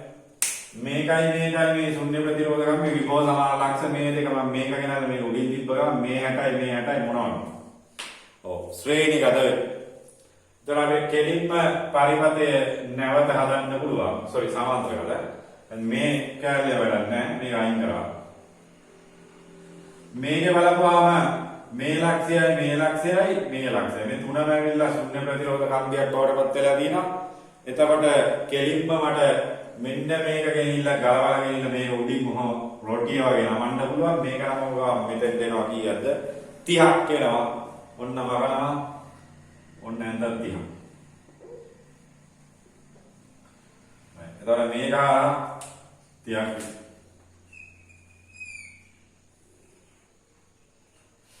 right. එතකොට මේක 30ක්. right. එතකොට 30ක්. right. එතකොට ඔයාලට දැන් තේරෙන්න ඕනේ මේකේ සමගිය වාගනේ ලොකු කාරණයක් නෙවෙයි. මේ දෙන්න 20යි මුන් දෙන්න සුළු කරොත් එහෙම 60යි. 60 වැඩි කිරීම 20 60 දාන 20 80. දෙකේ 4. එහෙනම් මේක ඔක්කොම ටික අයින් කරලා මෙතන 15ක් ගහ ගන්න ඕනේ. 15ක් ගහ ගන්න පුළුවන් මේ. right. ඊට පස්සේ මේක සුළු කරන්න පුළුවන්. මේක දැන් ධාරාවනේ මේක හරියට කෙලින්ම අපිට මේ අසුරු කරන්න පුළුවන්. මේක කෙලින්ම විසමානියාරයක් දාන්න දී. මෙයා 15යි කෙලින්ම විසමානියාරයක් දාන්න 5 වෝල්ට් අයින් යන්න ඕනේ. මෙතන 25යි අයි සමාන 1.5 අයි සමාන 0.3. right. එතකොට ඒ වගේ පරිපතයක් වුණත් අපිට පරණ අර විභව සමාන ලක්ෂ හඳුනා ගැනීම ආදී වශයෙන් ඒ අපි කියලා දුන්න ක්‍රමවලට යන්න පුළුවන්. right. ඊළඟට මේ කර්ජොෆ් නියම භාවිතා කරලා පොඩි ගණනය කිරීමක් අපි කරන්න කියලා හිතුණා. මොකද හේතුව කර්ජොෆ් නියම භාවිතයේදී ළමයි සමහර වෙලාවට හරි උත්තර නෙවෙයි ගන්න. උත්තරේ හරි කියලා නිකන් ඉන්නේ. ඒක නිසා කර්ජොෆ් නියම භාවිතා කරලා හදන ගැටලු මම වැඩි හැදුවේ නැහැ. මට එකක් හදන්න කියලා හිතුණා. right. ඔයාලා කර්ජොෆ් නියම ආශ්‍රිත ගැටලු අනිත් ඒවා ටිකක් හදන්න. right. මම ආදර්ශයක් වශයෙන් එක ගැටලුවක් හදන්න. right. ඔයාලගේ ටියුට් එකේ තියෙන 246 වෙනි එක. 246 වෙනි ගැටලුව චුට්ටක් බලමු. ටියුට් එකේ තියෙන 246 වෙනි ගැටලුව. right. ඔව්. 246 වෙනි ගැටලුව 1986 රචනාගත ගැටලුව. right. දැන් මේ ළඟදී නම් මට මතක විදියට කර්ජොෆ් නියම දාන්නම කියලා විශේෂිත ගැටලු නෑ. ඕනනම් කර්ජොෆ් නියම දාලා හදන්න පුළුවන් ගැටලු තමයි දුන්නේ. දැන් ඒ දවස්වල දීලා තියෙනවා මේ කර්ජොෆ් නෙමෙයි කිරිකොප් නියම සඳහන් කරන්න කියලා දෙන්නේ. කිරිකොප් නියම නෙවෙයි උතර කර්ජොෆ් නියම සඳහන් කරන්න කියලා කියන්නේ. ඒතර ඒ කාලේ ඉතින් එහෙම කිව්වත් දන්නේ නැහැ. මේක මේ පින්ටි මිස්ටේක් එකක් නෙවෙයි. යාලා ඒ කාලේ ප්‍රොනවුන්ස් කරන විදිහත් එක්ක ඉතින් ඒක ලියලා තියෙන කිරිකොප් නියම සඳහන් කරන්න කියලා. right. එතකොට ඒක ලියා ගන්න පුළුවන්. සංධියකදී හමු වන ධාරාවන්ගේ වීජයකයේ ශුන්‍ය වේ. එයාගෙන සංකෘත පරිපතයක චක්‍රීය දිශාවක් ඔස්සේ තියෙන විද්‍යුත්ගාමක බලවල විජෛක්‍ය ප්‍රතිරෝධ සහ ධාරාවන්ගේ නැත්නම් විභව බැස්ම වර්ගයේ එකතුවේ බීජ නැත්නම් එයාලගේ විජෛක්‍යයට සමානයි කියන්නේ. right ඊට පස්සේ රූපය පෙන්වන ඇති පරිදි 8 වෝල්ට් කෝෂය හරහා ධාරාව සොයන්න කියලා කියනවා. અહીં දිශාවල දක්වන්න කියලා කියනවා. 1 ඕම් ප්‍රතිරෝධකයේ ක්ෂමතා උත්සර්ජනය ගණනය කරන්න කියලා කියනවා. right දැන් මේ වගේ ප්‍රශ්නයක් හොඳට බලන්න. දැන් මේකේ මම පරිපථය අඳින්නම්. මෙයාගේ මෙන්න මෙයාගේ 8 වෝල්ට් කෝෂයක් තියෙනවා. ඊළඟට මෙන්න මෙතන right වාගේ 2 ඕම් ප්‍රතිරෝධකයක් තියෙනවා. ඒත් එක්කම එහා පැත්තේ තව 2 ඕම් ප්‍රතිරෝධකයක් තියෙනවා. right ඊළඟට මේ පැත්තේ මෙතනත් මෙයත් එක්ක සම්බන්ධ වෙච්ච 1 ඕම් ප්‍රතිරෝධකයක් තියෙනවා. ඊළඟට මෙතන නැවත 24 වෝල්ට් කියලා ටිකක් විශාල කෝෂයක් දීලා දෙනවා. ඒත් එක්ක ප්‍රතිරෝධකයක් කොහොමද තියෙන්නේ. right ඊළඟට මේ පැත්තේ නැවත මේ වගේ ප්‍රතිරෝධකයක් තියෙනවා. ඊළඟට මෙතන විද්‍යුත්ගාමක බලය 16ක් වෙච්ච කෝෂයක් තියෙනවා. එයාලා ඒ පුඩු ටික නම් කරලා තියෙනවා. අපි ඒකම ගමු. මෙයා A, මේක B, ඊළඟට C, D, E, F කියලා ගමු. ඊළඟට මෙයාලගේ විද්‍යුත්ගාමක බල සහ ප්‍රතිරෝධ. මෙයාගේ 8 වෝල්ට්, මෙතන 24 වෝල්ට්, මෙතන මේකේ තියෙනවා 16 වෝල්ට්. right ඔය ටික තමයි තියෙන්නේ. ඊළඟ ප්‍රතිරෝධ කියන්නේ 1 ඕම් 2 ඕම් 2 ඕම්, මෙතන නැවත 2 ඕම්, මෙතන 8 ඕම් එකක්. right එතකොට අපෙන් අහන්නේ 8 වෝල්ට් කෝෂය හරහා ධාරාව හොයන්න කියලා. right 8 වෝල්ට් කෝෂය හරහා ධාරාව හොයන්න කලින් මම ඉස්සල්ලාම ධාරාව ලකුණු කරනවා. සාමාන්‍යයෙන් ධාරාව ලකුණු කරන්න පුරුදු වෙන්න කියලා කිව්වේ මම හැමදාම විද්‍යුත්ගාමක බලය වැඩිම කෝෂයෙන් ධාරාව ලකුණු කරන්න පුරුදු. ඒක සම්මතයක් නෙවෙයි. එහෙම කරොත් ඔයාලට පැටලෙන්නේ නැහැ. මම විද්‍යුත්ගාමක බලය වැඩිම කෝෂය මේකනේ. මෙයාගේ මේ පැත්තට දින මෙතන මම ධාරාවක් ලකුණු කරනවා. මේ ධාරාව දැන් මේ මෙතන හන්දිය රැවිලා මේ ධාරාව දෙපැත්තට බෙදිලා යන එකක් නෙවෙන්නේ පුතේ. right එතකොට මට සුළු කිරීමේදී ලේසිය දක්වා මෙතන මම I1 තන I2 කියලා ධාරාවක් ගත්තොත් මේ පැත්තෙන් I2 ධාරාවක් යනවා, මේ පැත්තෙන් මොකක් යනවා I1 ධාරාවක් යනවා කියලා අවුලක් නැහැ නේද? ඕනනම් ඔයාලට I ඇවිල්ලා I කරගෙන I දෙක එහෙම ගන්න අවුලක් නැහැ. මම මෙතන I1 I2 කියලා දෙන්නෙක් යනවා, එක්කෙනෙක් මෙහෙන් යනවා, එක්කෙනෙක් මෙහෙන්. අවුලක් නෙමෙයි. right ඊට පස්සේ මෙතන විද්‍යුත්ගාමක බලය මේ පැත්තට තියෙන්නේ. ඒතර මේකේ කොහොම වෙනවා? ඒතර මෙතනට එන ධාරාව ඇවිල්ලා I2. දැන් මෙතනින් යන්නේ එතකොට I1 ධන I2ම තමයි. right හැම ප්‍රතිරෝධයක් ආසන්න. දැන් මෙයාගේ මේ පැත්තෙන් එනවා. දැන් මේක විද්‍යුත්ගාමක බලය අනිත් පැත්තට විරුද්ධ දිශාවට කරන්ට් යන්නේ ආපු විදියට අපි ලකුණු කර බෙදලා ගමු. මෙතන I1. දැන් අපිට සමගාමී සමීකරණයක් හොදාගන්න ඕන චක්‍රීය දිශාවක් ගන්න වෙනවා. මම යම් චක්‍රීය දිශාවක් ගන්නම්. මට ඔය හැම දිශාවකම මේක ගන්න. මේක ගන්නවා. මෙන්න මේ චක්‍රීය දිශාව. ඒක ඔස්සේ දානවා. පුඩුව නම් කරගන්න EB CDE EB CDE EB CDE නැත්නම් වල මේ අනිත් පැත්තට දාන්න පුළුවන්. right මේක දාන්න පුළුවන්, නැත්නම් අනිත් පැත්තට දාන්න පුළුවන්. right EBCDE පුඩුවට දානවා කර්ජ් ඔෆ් ටේලර් නියම සිග්මා E සමානයි සිග්මා E R. හොඳ කල්පනාවෙන් දාමු. මේ පැත්තට තියෙන විද්‍යුත්ගාමක බල ටික බලන්න. ඔන්න යනවා චක්‍රීය දිශාවටමයි තියෙන්නේ, චක්‍රීය දිශාවටමයි තියෙන්නේ, චක්‍රීය දිශාවටමයි. 24යි 16යි. එහෙනම් මෙතන එකතු කරලා දාන 40යි කියලා අපලත් නැහැ. right හොඳයි. ඊළඟට ඔන්න ධාරාවන් ටික බලන්න. මේකේ චක්‍රීය දිශාවට තියෙන 2 වැඩි කිරීම I1 ධන I2 කල්පනාවෙන් යන. මෙතනින් මෙතන ගියපුවාම 2 I2 නැවත මෙහෙන් ආවම මේක චක්‍රීය දිශාවටම තියෙන්නේ 8යි I2. right මේක සුළු කරලා අපි ප්‍රකාශනයේ හදලා ලියාගමු ලේසි. එතකොට 2යි I1 ධන 2යි I2 ධන 2යි I2 ධන 8යි I2 40 සමානයි I2 ඒවා එකතු කරලා ගත්තොත් 8යි 2යි 10යි 2යි 12. එතකොට 2 2i එක දන 12i i2 කියලා ඔන්න පළවෙනි සමීකරණය අපි ගන්නකො. හරි පළවෙනි සමීකරණය අපි ගන්නකො. ඊළඟට මම දානවා මේ චක්‍රීය දිශාව. මේ පැත්ත. අවුලක් නැහැ. ඔව්. EV AFE කියලා. EV AFE දිශාවට curl of K දෙවලින් දාන සිග්මා E සමානයි සිග්මා R. මෙහෙම කියපුවා 24 මේ පැත්තට චක්‍රීය දිශාව මෙහා ප්‍රතිවිරුද්ධ. ඒතර 24න් 8ක් අඩු වෙලා එන්න ඕන. ඒතර තේරෙනවා කියන්නේ මෙයා මෙහෙම ගියොත් එහෙම චක්‍රීය දිශාවට එන්න ඕන මේ පැත්තට එන්නේ මේක අනිත් පැත්තට තියෙනවා 24න් 8කට 16. right ඔන්න ඉවරයි. ඒතර මෙයා පළවෙනි එක ලියන්න වෙනවා 2i i1 දන i2 එනවා. මෙතනින් එනවා 2i i1ක් මෙතනින් එනවා 1i i1ක්. ඔබනේ 16 සමානයි මෙතන 2i i1 දන 2i i2 දන 2i i1 i1. එතන මෙතන 16 සමානයි i2 ඒවා එක්තරයි දින අර පහක් තියෙනවා. 5i i1 සමානයි මෙතන ඔව් 5i නේද? ඔව් 5i i1 සමානයි 2i i2. මේක වල දෙවෙනි සමය.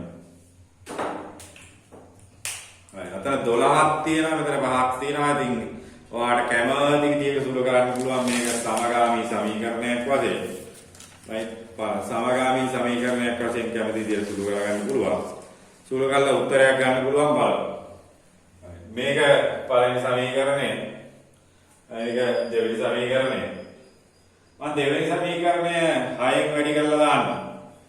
ඒතර මේක 6 වලත් 12ක් කියනවනේ. දෙවෙනි ඕනයි නේ ඔයාලා ඉස්සට වදයක් නේ සමගාමී කියලා ඉස්සට වදයක් කරගන්න ඕන ඔයාලට තව ඕන කරන්න පුළුවන් ඇති ක්‍රම. දෙවෙනි සමීකරණය 6න් වැඩි කළොත් එහෙම ආවලක්කයි 36 දෙන 96.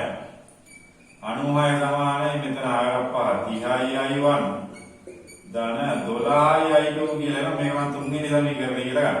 ඒතර මෙයයි අපිට අදායන්න පුළුවන්. 3 ඍණ 1 ගන්න. 3 ඍණ 1 ගත්තොත් එහෙම මේක දිහා බලන්න හදන්න 3 ඍණ 1 හදන්න. අඩු කරලා බලන්න ලේසි වැඩේ. here මෙයාගේ මෙයා නඩුවෙන් අර 56යි 30යි ගෙන් අතන i එක අඩු වුණාම අතන එනවා 28යි අඩු. මෙයයි ගන්තල නැති වැඩන්නේ. එහෙනම් i1 කියන්නේ 56 දෙකෙන් 28න් බෙදපුවාම 8 වරක් 2 16 2 ඇම්පියර් කියලා. ඔන්න පළවෙනි ධාරාව 2 ඇම්පියර් කියලා පළවෙනි ධාරාව. හොඳට මේවා හදන්න තේරුම් ගන්න. right. එතකොට 2i ධාරාව එවුවා මට ඔන්න අනිත් ධාරාව වෙන්න පුළුවන් පළවෙනි සමීකරණයට ආදේශ කරලා දාමු. එකට ආදේශ කරොත් එහෙම එකට ආදේශ කරන්න. එකට ආදේශයෙන් මේ පළවෙනි සමීකරණයට ආදේශ කරොත් එහෙම 40 සමානයි 2i i1 කියන්නේ මෙතන දෙකෙන් වැඩි කරලා 12i i2 4යි 36 වෙදීම 12ක් එන්නේ. i2 සමානයි 3i ඇම්පියර් කියන i2 සමානයි 3i ඇම්පියර් කියලා ඔන්න ධාරාවන් ඉවරයි. අපෙන් ආන්නේ 8i වෝල්ට් හරහා එතකොට යන්නේ i1 නේ.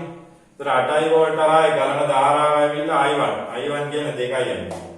ඒක ලියන්න පුළුවන් 2i ඇම්පියර් කියලා. ඊළඟ අපෙන් ආනවා සමතා උත්සර්ජනයක් ගැන ආවා. right සමතා උත්සර්ජනයක් ගැන ආනවා. එතකොට මොකේ සමතා උත්සර්ජනය? ඔව් 1 ඕම් ප්‍රතිරෝධකය. මෙතන තියෙන සමතා උත්සර්ජනය අපිට p සමානයි i වර්ග කියලා එක දාලා ගන්න පුළුවන්. එතන 2i ඇම්පියර් මේ 2 වර්ගය වැඩි කිරීමෙන් එතන 4i වොට් කියලා. ඊළඟට මොනවාද යට අහනවා ඉහත රූපේ ඊලක්ෂය භූගත කරලා තියෙනවා. ඉහත රූපේ ඊලක්ෂය මෙන්න මේ ලක්ෂය භූගත කරලා තියෙනවා නම් ඒතර බිඳුවයි ඒක විභවය. භූගත කරලා තියෙනවා නම් a හා b විභවය මොනවද කියලා අහනවා. a b වල විභවය මෙන්න a ලක්ෂය මෙන්න b ලක්ෂය. හරි. හදාගන්න ඉස්සල්ලාමට ඉදමණි නිසා සුට්ටක් වෙලා දෙන්න ඔය ටික හදාගන්න. ඊට පස්සේ a ලක්ෂය b ලක්ෂය විභවයේ v සමාන e ඍණ i අවදාපම ලේසියෙන්ම ගතයි. කෝෂ තියෙන්නේ. a ලක්ෂය සහ b ලක්ෂය විභව.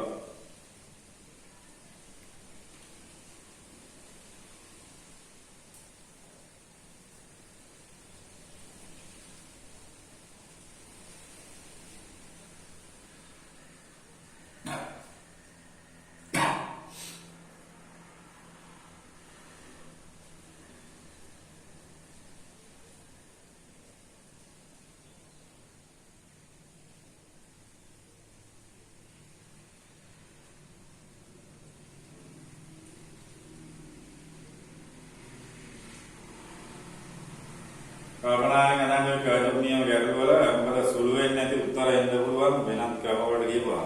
ඒක නිසා පැහැදිලිව තේරුම් ගන්න.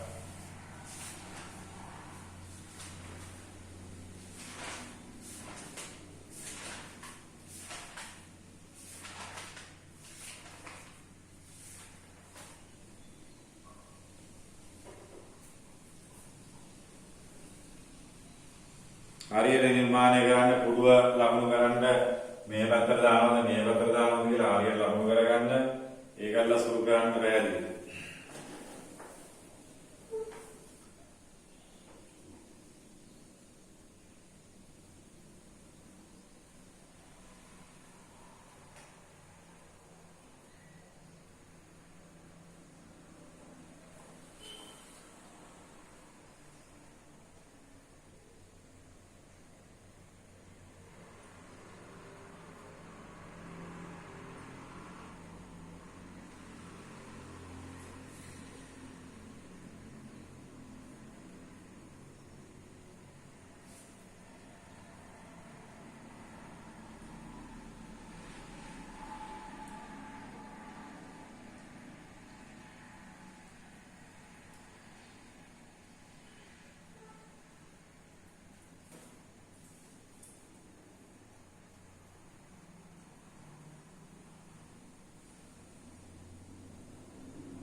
අයෝදේ.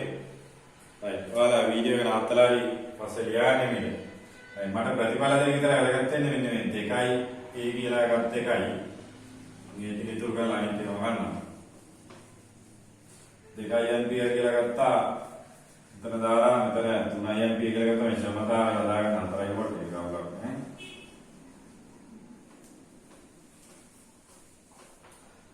දැන් ආයේ මට ඕන වෙන්නේ දැන් විභව ගැන කතා කරන්න. මෙයාගේ මෙන්න මේ ලක්ෂය භූගත කරලා තියෙනවා. ඕක භූගත කරාගෙන මෙතන බිඳුව තමයි. right. භූගත කරලා තියෙන එකම මට්ටමනේ. right. ඒක භූගත කරලා තියෙනවා. එතන මේ ඒ ලක්ෂයේ විභවාන්තරයට බලපාන්නේ මොනවද? මෙන්න මේකට බලපාන ඔන්න ඔය ටික ඔක්කොම බලපානවා. ඒ ලක්ෂයේ විභවයට ඔන්න ඔය ටික බලපානවා. මෙතන මම දැම්මොත් ඒ ලක්ෂයේ විභවය ගන්න ඒ සලකලා v සමාන e ඍණ ir දැම්මොත් මොකද මම මේක තේරෙන්න කරන්නේ නැත්නම් මේක හදා ගන්න පුළුවන්. විභවය va කියන එක හොයන්න. මෙතන විදුත්කාම බල කෝෂය 8යි. එතකොට මේ ධාරාව වෙන්නේ මේ කෝෂය ඇතුළට. එතකොට මේක ධන වෙන්න වෙන්නේ මතකද? මේක ධන වෙන්නේ. එතකොට මේ i1 ධාරාවනේ අපිට මෙතන එන්නේ. i1 වැඩි කිරීම මෙතන කෝෂයේ කීයද? මේ i1 2යි නේ sorry i1 2යි. එතකොට මේක එනවා. तर මෙයාගේ විභවය අපිට එනවා 10යි වෝල්ට්. මෙයාගේ විභවය එනවා කියලාද 10යි වෝල්ට් කියලා. ඊළඟ මෙතන B ගේ විභවයට බලපාන මොනවද? B සලකලත් අපිට V සමාන E ඍණ IR දාන්න පුළුවන්. ඒක නම් අවුලක් නැහැ. ඒකේ ධාරාව අර විදිහටම එළියට යන්නේ. ඒතර ඍණ IR නේද? මේක 24 sorry විදුත්කාමක බලය 24යි. ධාරාව I1 දැනයි දුන්නේ. ඒතර 3යි 2යි 5යි. प्रतिरोधक गत्तොත් එහෙනම් මෙතන 2යි ඕනේ ප්‍රතිරෝධකේ. ප්‍රතිරෝධකයේ 2යි. එතකොට මෙයාගේ උත්තරේ එනවා 14යි වෝල්ට් කි. ඒතකොට විභවයන් දෙක එනවා ඔන්න VA කියන එක 10යි වෝල්ට් සහ VB කියන ලක්ෂයේ විභවය ඇවිල්ලා 14යි වෝල්ට්. ඔන්න කර්ජොෆ් නියමාශ්‍රිත සම්පූර්ණ ගැටලුවක් සාකච්ඡා කරා. කර්ජොෆ් නියමාශ්‍රිත සම්පූර්ණ ගැටලුවක් සාකච්ඡා කරා. ඔයාලා ඉතිරි ගැටලු ටික ආරම්භ මොකද අපිට ගැටලු ඔක්කොම සාකච්ඡා කර ඉන්න ටිකක් කාලය ප්‍රමාණවත් වෙන්නේ නැහැ. ඒ නිසා සරලව තේරුම් ගන්න. right. ඊළඟට අපි ඊළඟ સિદ્ધාන්තමය කාරණයට එනවා. right. ඊළඟ સિદ્ધාන්තය ලියාගෙන පුතේ මාතෘකාව වීස්ටන් සේතු මූලධර්ම. විස්ටන් කියලා ලියන්නේ යනවා කියන්නේ. විස්ටන් සේතු මුලදා. විස්ටන් බ්‍රිජ් කියලා කියන්නේ.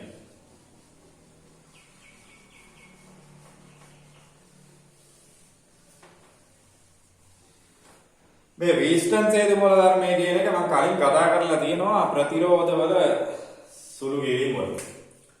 විච් ලියන්නේ විස්ටන් සේතු කියලා තමයි.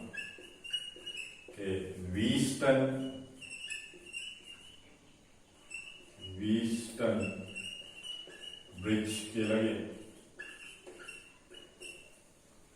විස්ටන් බ්‍රිජ්. right.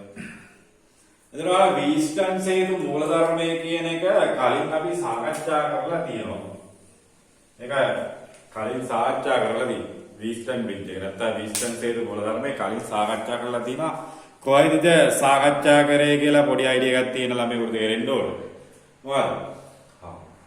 සමග ප්‍රතිරෝධයේ සෙවීමේ ක්‍රමයටදී අවසානයේට වගේ අපි සාකච්ඡා කරා විශේෂිත සම්බන්ධතාවයක්. ඒකට අපි කිව්වා විස්ටන් සේතු සම්බන්ධතාවය සන්තුලිත විස්ටන් සේතුවක ප්‍රතිරෝධ අතර අනුපාතය සමාන වෙලා ඒකත් එක්ක අපිට ඒක මැද තියෙන විභවය අයින් කරලා කම්බිය අයින් කරලා ඒ ප්‍රතිරෝධය අයින් කරලා අපිට සුළු කිරීම කරගන්න පුළුවන්.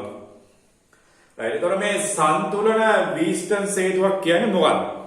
මොකක්ද මේ සන්තුලන අවස්ථාව කියන්නේ? right. මේක මම සාමාන්‍ය තියෙන විදිහකට අඳින්නම් නිකන්.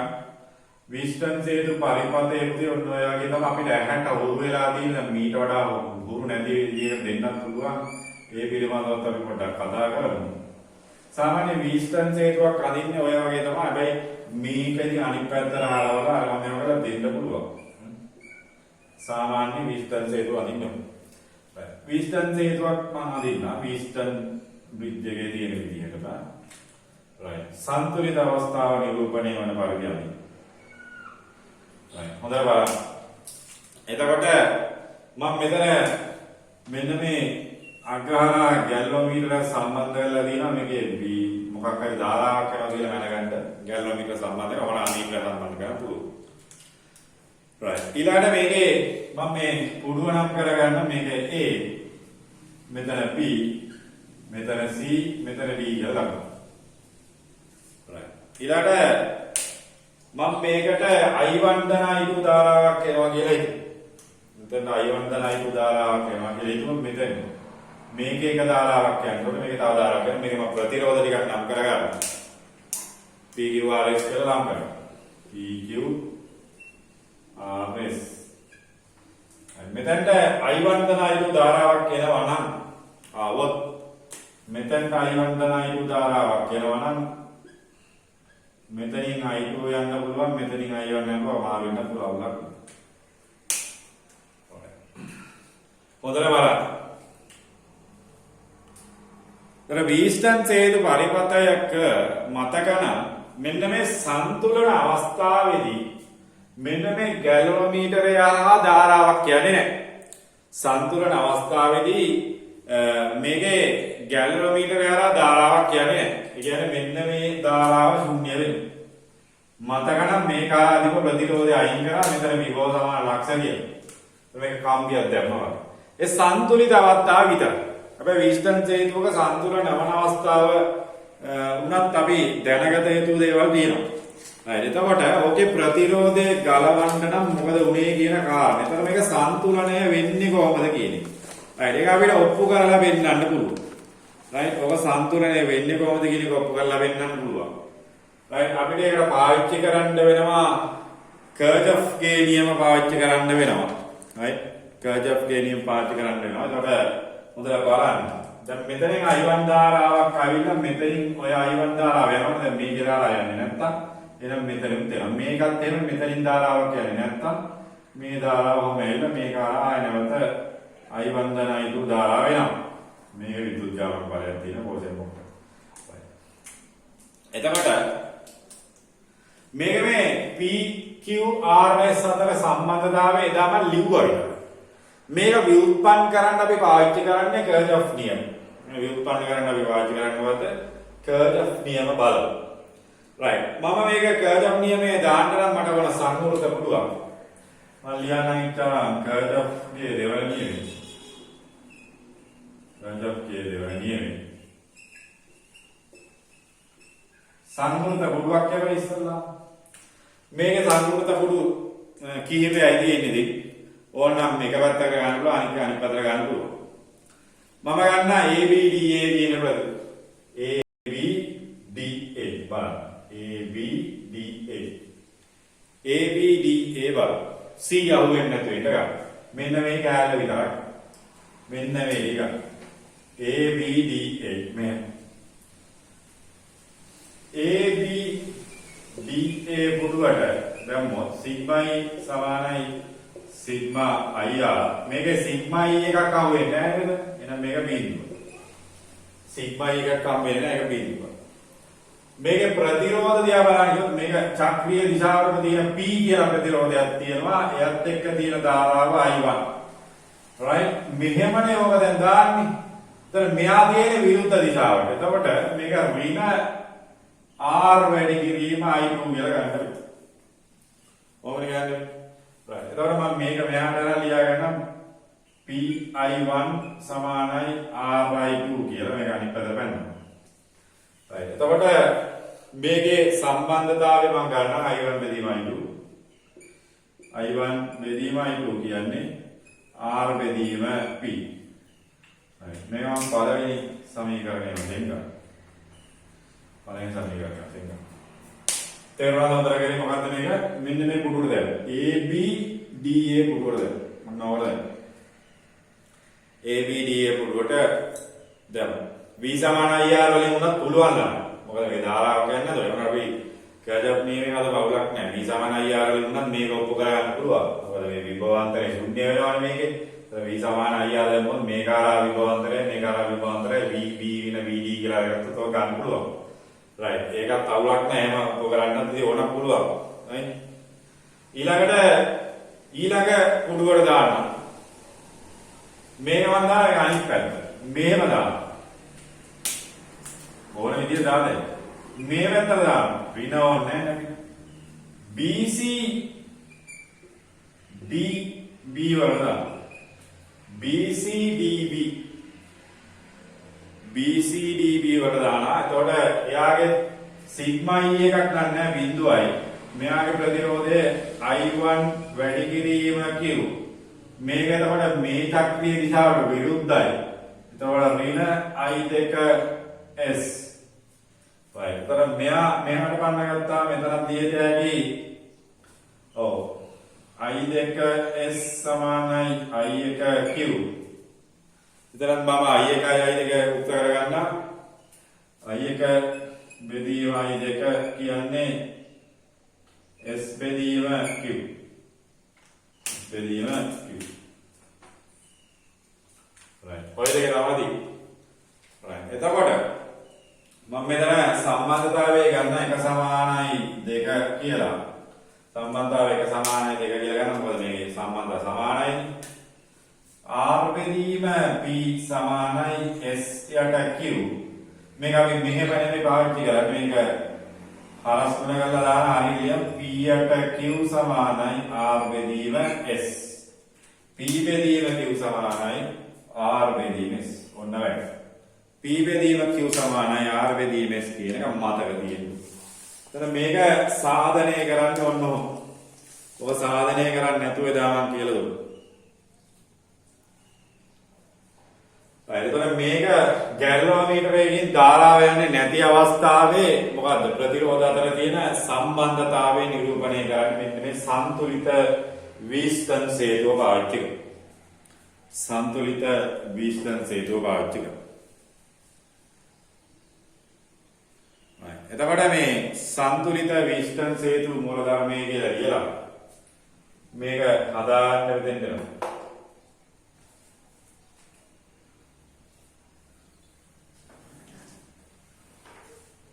ඔය වීස්ටන් සේතු මූලධර්මයේ මීටර සේතුවේ මූලධර්මය තමයි. ඒ නිසා මේක කල්පනාවෙන් තේරුම් ගන්න.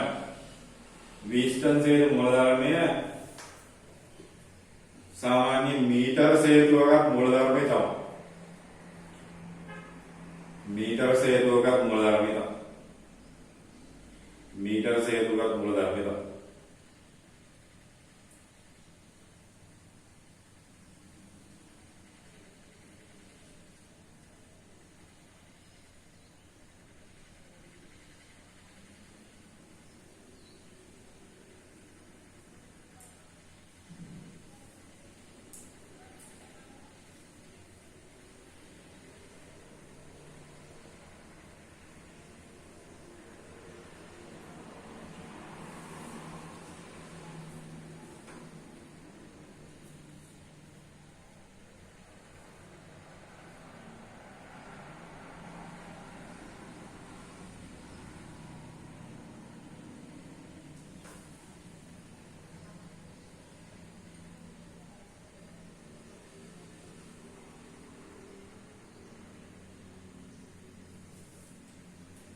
වීඩියෝ එක නතර කරලා හරි ඒක අහගන්න. එතකොට මේකෙන් අපිට කියන්නේ right. එතකොට මේක හරහා ධාරාවක් කියන්නේ නැහැ කියලා කියන්නේ මේ ගැලෝමීටරේ හරහා ධාරාවක් කියන්නේ නැහැ කියලා කියන්නේ. මෙයාගේ මෙන්න මේ ලක්ෂ දෙක මොන ලක්ෂ දෙකද? ඔව් VB සමානයි VD. නැත්නම් මෙන්න මේ ලක්ෂ දෙකේ විභව සමානයි කියන එකද කියන්නේ. වෙනත් විදිහකට කිව්වොත් එහෙම G සමානයි බිඳුවයි කියන්නේ VB සමානයි VD. ඒ කියන්නේ VB සමානයි VD වුණොත් තමයි අපිට මේක ලියන්න පුළුවන්. P8 Q සමානයි R8 SQ. right VB සමානයි VD. ඒ කියන්නේ මෙන්න මේ ලක්ෂ දෙකේ විභවය සමාන වුණොත් තමයි ලියන්න පුළුවන්. right එතකොට ඔකේ විලෝමය සත්‍යය වුණා. මේ විලෝමය වුණා සත්‍යයි නේ. විලෝමය කියන්නේ මේක මාරු කරලා P8 R සමානයි Q8 S කියලා ලියන්න පුළුවන්. P8 R සමානයි Q8 S කියලා ලියන්න පුළුවන්. ඒක අපි දන්නවා. ඒත් අරකම තමයි සිද්ධිය. VB සමානයි VD. VB සමානයි VD. ඕකට අපි කියනවා සන්තුලන අවස්ථාව කියලා. මේක සන්තුලන අවස්ථාව. මේ දෙකම සන්තුලන අවස්ථාව.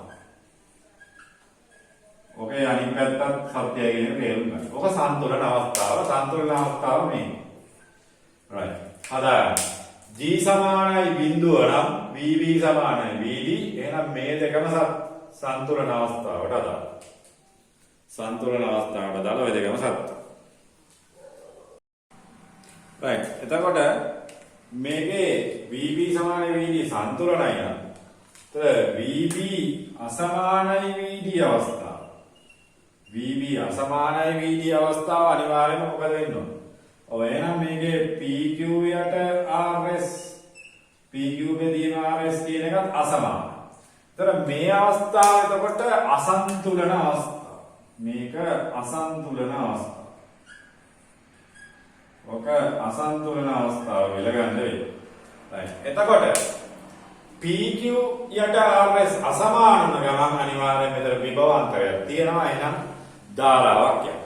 ඒතර ධාරාව යන්නේ නැති මෙන්න මේ අසන්තුලිත අවස්ථාව ගමන් අර කිව්වා විභාග ප්‍රශ්න අහලා තියෙනවා. දැන් මේ අසන්තුලනය වෙන්නේ කොහොමද කියන්නේ? මේක අසන්තුලිත අවස්ථාවකට පත් වෙන්නේ කොහොමද කියන එක චුට්ටක් ඔයාලා දැනගත යුතුයි. right. මේකත් ඔයාලා ලියා ගන්න මේක VB සමානයි VD නම් මේක සන්තුලනයයි විලෝමය සත්‍යයි. අසන්තුලනය නම් ඔය විදිහට වෙන්න ඕනේ. අසන්තුලිත අවස්ථාව වල වෙන්න ඕන වෙන්න ඕන.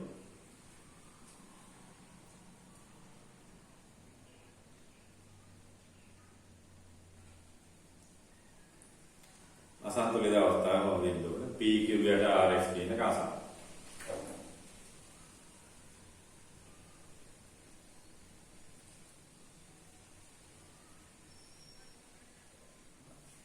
එතකොට මෙන්න මේ අසන්තුලන අවස්ථාව කියන එක චුට්ටක් පැහැදිලි කරගමු. අසන්තුලන අවස්ථාව වෙන්න පුළුවන් අවස්ථා දෙකයි ඉන්නේ. අසන්තුලනය වෙන අවස්ථා.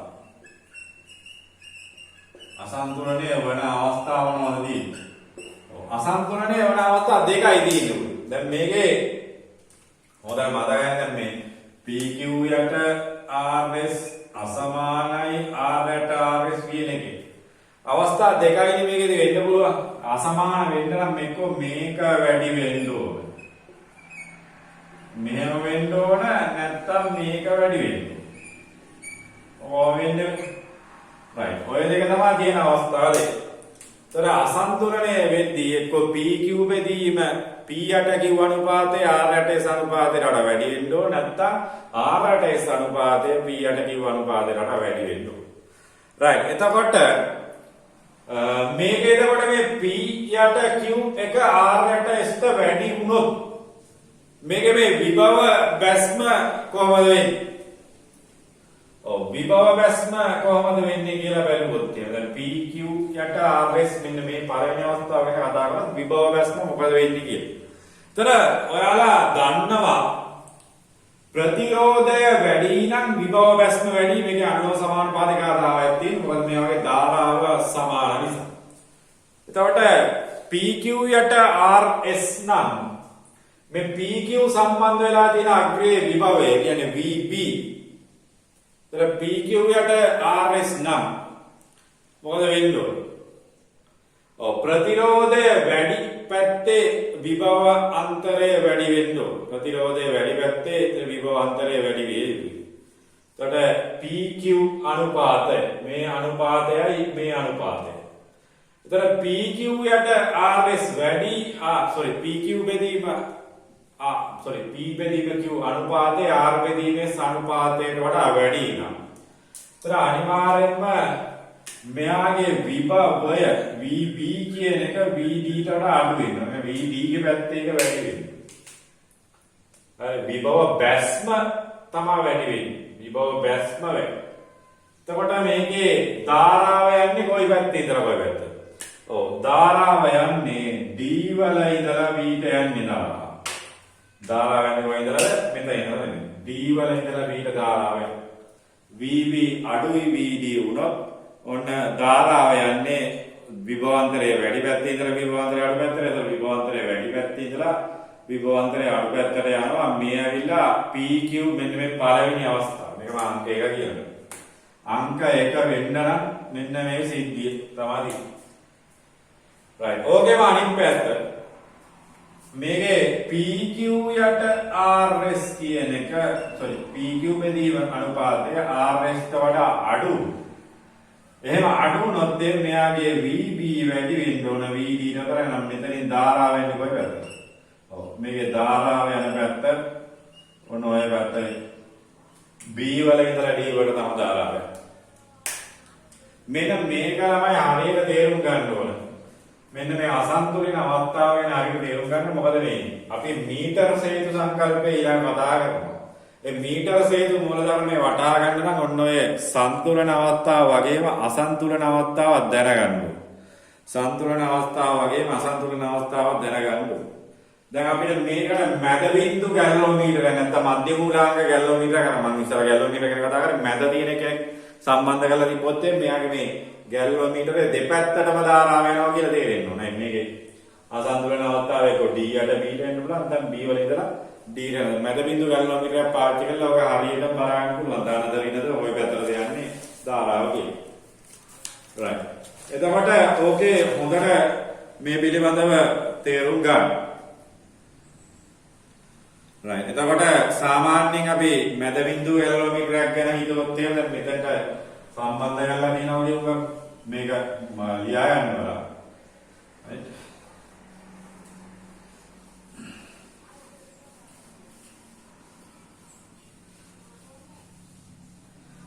මැද බින්දු ගැලෝමීටර සම්බන්ධ කරලා තියෙනවා මේ වගේ වීස්ටර්න් බ්‍රිජ් එකකට සම්බන්ධ කරලා තියෙන අවස්ථාව නිකම්ම වෙනවා යනවා.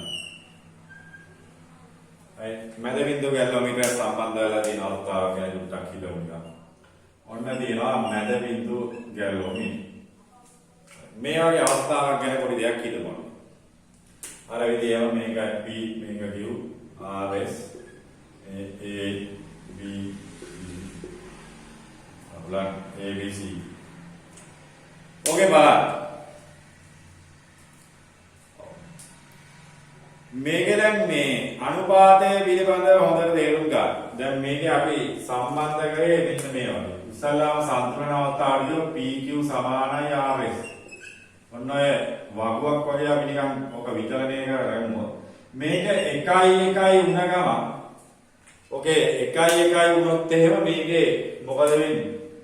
ඔව් මෙයාගේ ගැලෝමීටර පාඩාංකය මම ගන්නවා මෙතන. ගැලෝමීටර පාඩාංකය කියලා ගන්නම් මේක ශුන්‍ය. 1 1 වුණොත් ගැලෝමීටර පාඩාංකය මොකද වෙන්නේ? ශුන්‍ය වෙනවා. ඔව් එතකොට මෙයා එකේ තියලා මෙයා දෙකට අරන් නැත්නම් තුනට අරන් මොකක් හරි ගන්න. එකට අරන්. එතකොට අසමානතාවය වැඩි වෙනවා මේ පැත්තේ. කාගේද? RS පැත්තේ අසමානතාවය වැඩි වෙනවා. එතකොට මේ ගැලෝමීටර පාඩාංගයක් මොකක් හරි එකක් දෙනවා අපි නිකන් මේක 2යි කියලා. එතන මේ ගැලෝමීටරේ උත්ක්‍රමණය වෙන්නේ කොයි පැත්තටද? ඔව් මෙයා මේ පැත්තට උත්ක්‍රමණය වෙනවා. මේ අවස්ථාවේ ගැලෝමීටරේ තියෙන ඔන්න වගේ ශුන්‍ය. මේ අවස්ථාවේ ගැලෝමීටරේ මේ පැත්තට උත්ක්‍රමණය වෙනවා. දැන් යම්කිසි අයිදාරාවක් 2යිම කියන්නේ මොකක් හරි අයිදාරාවක් යනවා කියලා කියමු. එතකොට ඔන්න ඔය මේක තවදුරටත් වැඩි කරගෙන ගියොත් එහෙම මේක තවදුරටත් වැඩි කරගෙන ගියොත් එහෙම මෙයාගේ අර ගැල්වෝමීටර් උත්ක්‍රමණය වෙන දිශාව වැඩි කර මෙයාගේ පරිමාණයකට යන්න පුළුවන් පූර්ණ පරිමාණ උත්ක්‍රමණයකට මෙයා යනවා. මේක තව ටිකක් වැඩි. ඔය තමයි සාමාන්‍ය අනිත් පැත්ත වැඩි කරගෙන ගියත් ඒක. එතකොට මෙන්න මේක ඇඳලා මෙන්න මේ වගුවත් අරගෙන මෙන්න මේ වෙන විදියක් ඇඳගන්න. දෙකයි අයින් කියලා වගේ දාගන්න. ගැල්වෝමීටර් පාට.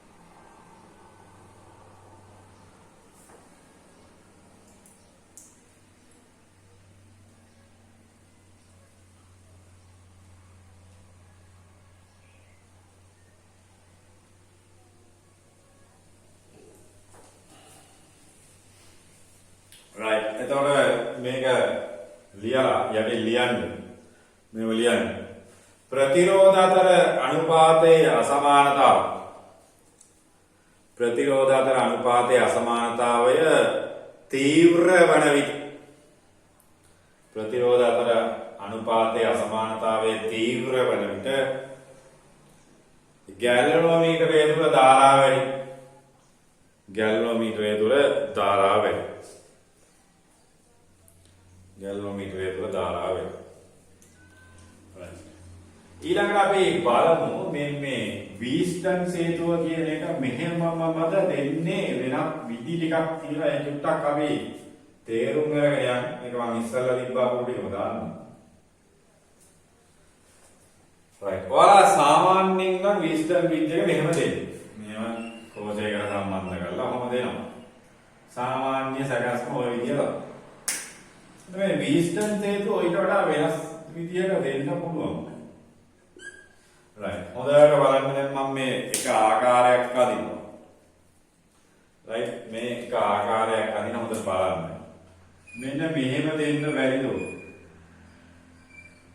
මේවා දෙන්නේ මම ඔයාලට විභාගයේ දීලා තියෙන ආකාර වෙනත් විදිහකට උනත් දෙන්න තඳුර ගන්න පුළුවන් වෙන විදිහට වරක් දැනුමක් තියෙන්න ඕනේ මම මේක මෙහෙම අන්තොත් මෙන්න මේ ගැල්වෝමීටර් එළියෙන් ගන්නවා අවුලක් නැහැ මේ ඇතුලේ තියෙන ගැල්වෝමීටරය මේ තියෙන ගැල්වෝමීටර ඇතුලේ මේක එළියෙන් සම්බන්ධ කරනවා කේස් එක නැහැ නේද ඒකේ ධාරාවෙමයි නේද අවුලක් නැහැ ඔගේ විභවාන්තරයක් ඒව ගන්නේ නැහැ ඔය අග්‍ර දෙකට සම්බන්ධ කරලා දෙන්නේ නේ මේ BD ට මෙතනත් B ඔය ඔහොම හිතන්නේ බලන්න මේක මේ සමහරගේ සර්වක විභවාන්තරෙමයි නේද නෑ මේක මේ එක පරිපතේ මේ ඇතුලේ දීප කම්බිය එළියට දික් කරලා ඔන්නෝම ලඟු කරා. ඒකල කෝෂයත් මේ AC අග්‍ර දෙකට මේව ගහලා තියෙන්න පුළුවන්. ඔව්. ඇතුලේ. අවුලක් නැහැ. හොඳට බලන්න A මේ C මේ A මේ C. අවුලක් නැහැ.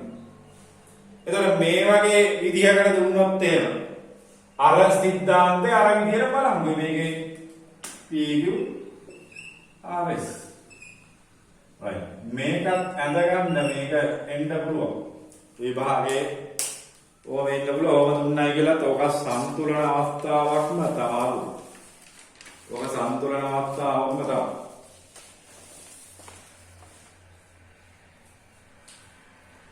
සම්තුලන අවස්ථාවක්ම තමයි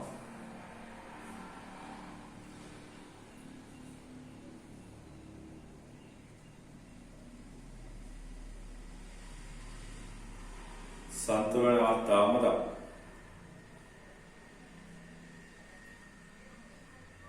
right මෙහෙම දෙන්න පුළුවන් එකේ ආකාරයක් මොන කියන්නේ ඕ විභාගයේ දීලා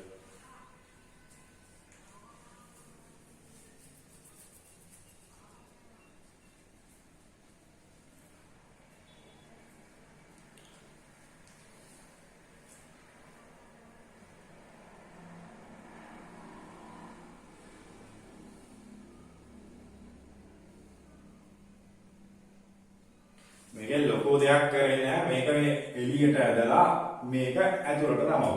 උත්තරයි ඒක. ලොකු දෙයක් කරේ නෑ.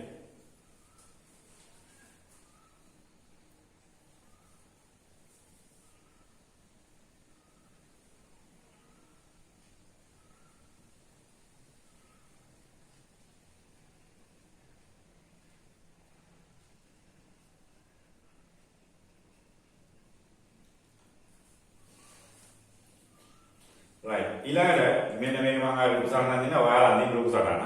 ලියන්න මේකේ ඊළඟ ක්‍රමය ගැලෝමීටරය සහ කෝෂය හුවමාරු කළ විට කියලා ලියන්න. අනුමාතකයක් වගේ ලියන්න. ගැලෝමීටරය සහ කෝෂය හුවමාරු කළ විට මොකද වෙන්නේ? ගැලෝමීටරය කෝෂය හුවමාරු කරනවා. දැන් මම මෙතන කරේ හුවමාරු කිරීමක් නෙවෙයි තිබ්බ විදියටම එළියෙන් යන්න අර ඇතුලෙන් යන්න එච්චරයි කරේ. ගැලෝමීටරය සහ කෝෂය හුවමාරු කරනවා.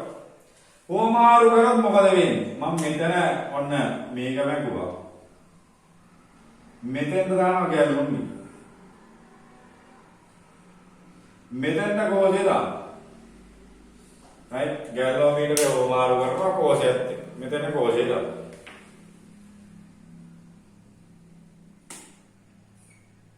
හොඳට මේක බලන්න. දැන් කෝෂය දාන්නේ. දැන් මේකට වඩා විද්‍යුත් වෙනසක් මෙතන කරා. අරක විද්‍යුත් වෙනසක් නෙවෙයි. මොකද්ද? ඔව් ගැලෝමීටර එළියට ඇදලා හරි අතුරට ඇදලා හරි අඳින එක සහ කෝෂය එළියට ඇදලා හරි අතුරට ඇදලා අඳින එක විද්‍යුත් වෙනසක් නෙවෙයි. හැබැයි දැන් මෙතනම විද්‍යුත් වෙනසක් කරලා තියෙනවා. මොකද විද්‍යුත් වෙනස? ඔව් ගැලෝමීටරේ කෙලින්ම කරලා එළියෙන් ගහන මෙයා තිබ්බ දැන් මෙයා තිබ්බක මෙතෙන් ගිහුව ඕක විද්‍යුත් වෙනසක් තමයි. right දැන් මොකද කියන්නේ? මේක සන්තුලිතද? මේක සන්තුලිත වීසන් හේතුවක්ද? මෙහෙම ප්‍රශ්නයක්. දැන් ඕක සන්තුලිත වෙන්න නම් මොකද වෙන්නේ? ඔව් සන්තුලිත වෙන්න නම් ළමයි අනිවාර්යෙන්ම හොඳට තේරුම් ගන්න මේකේ මතකයි නම් මේකේ ධාරාව වෙනවා I1 I2 වෙනවා මේකේ I2 යනවා මේකේ I1 යනවා මෙතනින් ආයේ ධාරාවක් යන්නේ නැහැ මෙතනින් I1 ගියා මෙතනින් I2 ගියා ඔහොම එක තුල යනවා right දැන් අපි බලමු මෙතනින් එනවද කියලා ඕක එනවා I1 I2 ධාරාව I1 දැන් I2 ධාරාව වෙනවා මේකේ දැන් මෙතනින් යනවා විදිහටම මේ D හරහා ධාරාව යනවා right උතන එතකොට මෙන්න මෙතන ඒ D හරහා ධාරාව යන එක වෙනුවට ඔන්න බලන්න BC හරහා ධාරාව යනවා. මේක මේකෙන් යනවා. AD හරහා මෙතන ධාරාව යන්නේ.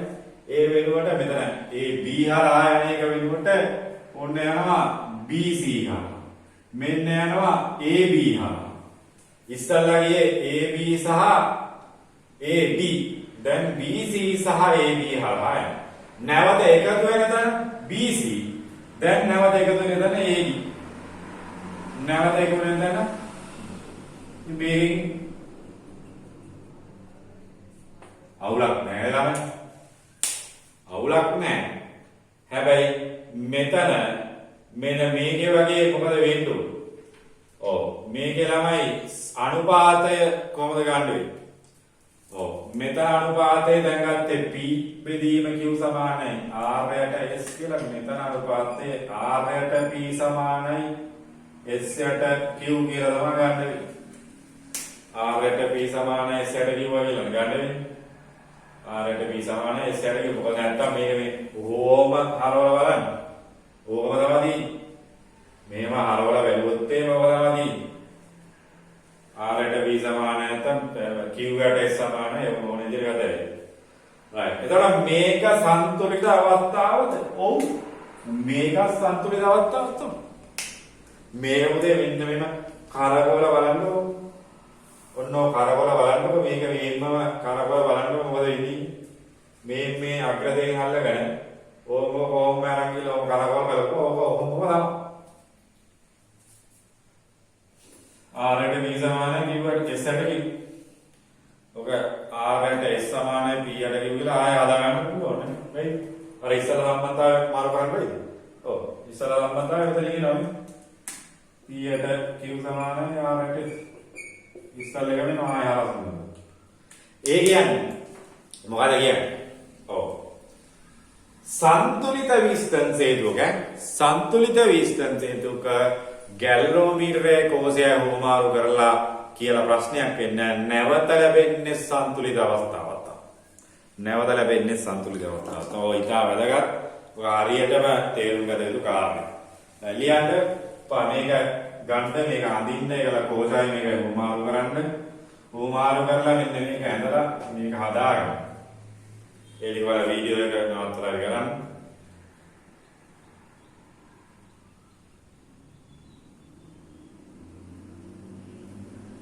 ලියන්න වාලි. සන්තුලනය වූ විස්ටන් හේතුවක සන්තුලනය වූ විස්ටන් හේතුවක ගැලනෝමීටරයේ සහ කෝෂය හුවමාරු කළද සන්තුලනය වූ විස්ටන් හේතුවක ගැලනෝමීටරයේ සහ කෝෂය හුවමාරු කළද නැවත ලැබෙන පරිවර්තනය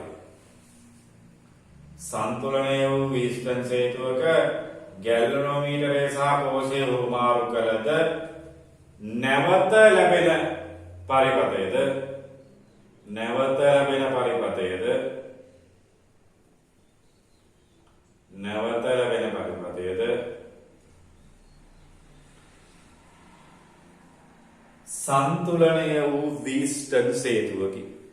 සන්තුලනය වූ විස්ටන් හේතුව සන්තුලනය වූ විස්ටන් හේතුව.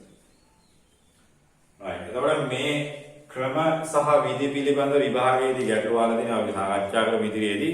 ඒතර සන්තුලනය වූ විස්ටන් හේතු සම්බන්ධ සියලුම කාරණා ටික මෙතනින් අවසන් වෙනවා. හැබැයි මේක පුතේ මීටර් හේතුවේ මූල ධර්මයේ තමයි. මීටර් හේතු සාකච්ඡා කරන්න කියලා අමුතුවෙන් දෙයක් අපිට ලොකුවට සාකච්ඡා කරන්න අවශ්‍යතාවයක් නැහැ. ඒතර මීටර් හේතුව සම්බන්ධ අපිට පොඩි ප්‍රැක්ටිකල් එකක් තියෙන එක අපි ඊළඟ දවසේ සාකච්ඡා කරමු. right. එහෙනම් ඔයාලා ගන්න මේ ක්ලිප් ටික හදන්න. එහෙනම් අපි ඊළඟ වීඩියෝ ඉතුරු ටික සාකච්ඡා කරමු. ඔයාලා මේ දක්වා තියෙන ගැටලු කර්චොෆ් නියම ඒ ආශ්‍රිත තිබ්බ ගැටලු සහ අනිත් ඒවා ඔක්කොම සම්පූර්ණ කරලා ඉන්න. මොකද විභාගයේ මාසයක් ප්‍රමාද වෙන්න ඉඩ තියෙනවා. දෙකක් ප්‍රමාද වෙන්න ඉඩ තියෙනවා. කොහොමත් ඔක්තෝබර් මාසෙ නම් මේ විදිහේ තියෙන විදියක් නැහැ. ඉතින් ඒක නිසා අපි බලමු එහෙම වුණොත් අපේ මේ අපි අර සිලබස් එක හොඳට පිළිවෙලකට ඉවර කරගන්න පුළුවන් වෙනවා තෝරේ. right. එහෙනම් අපි ලබන සතියේ සාකච්ඡා කරමු ඉතිරි කොටස.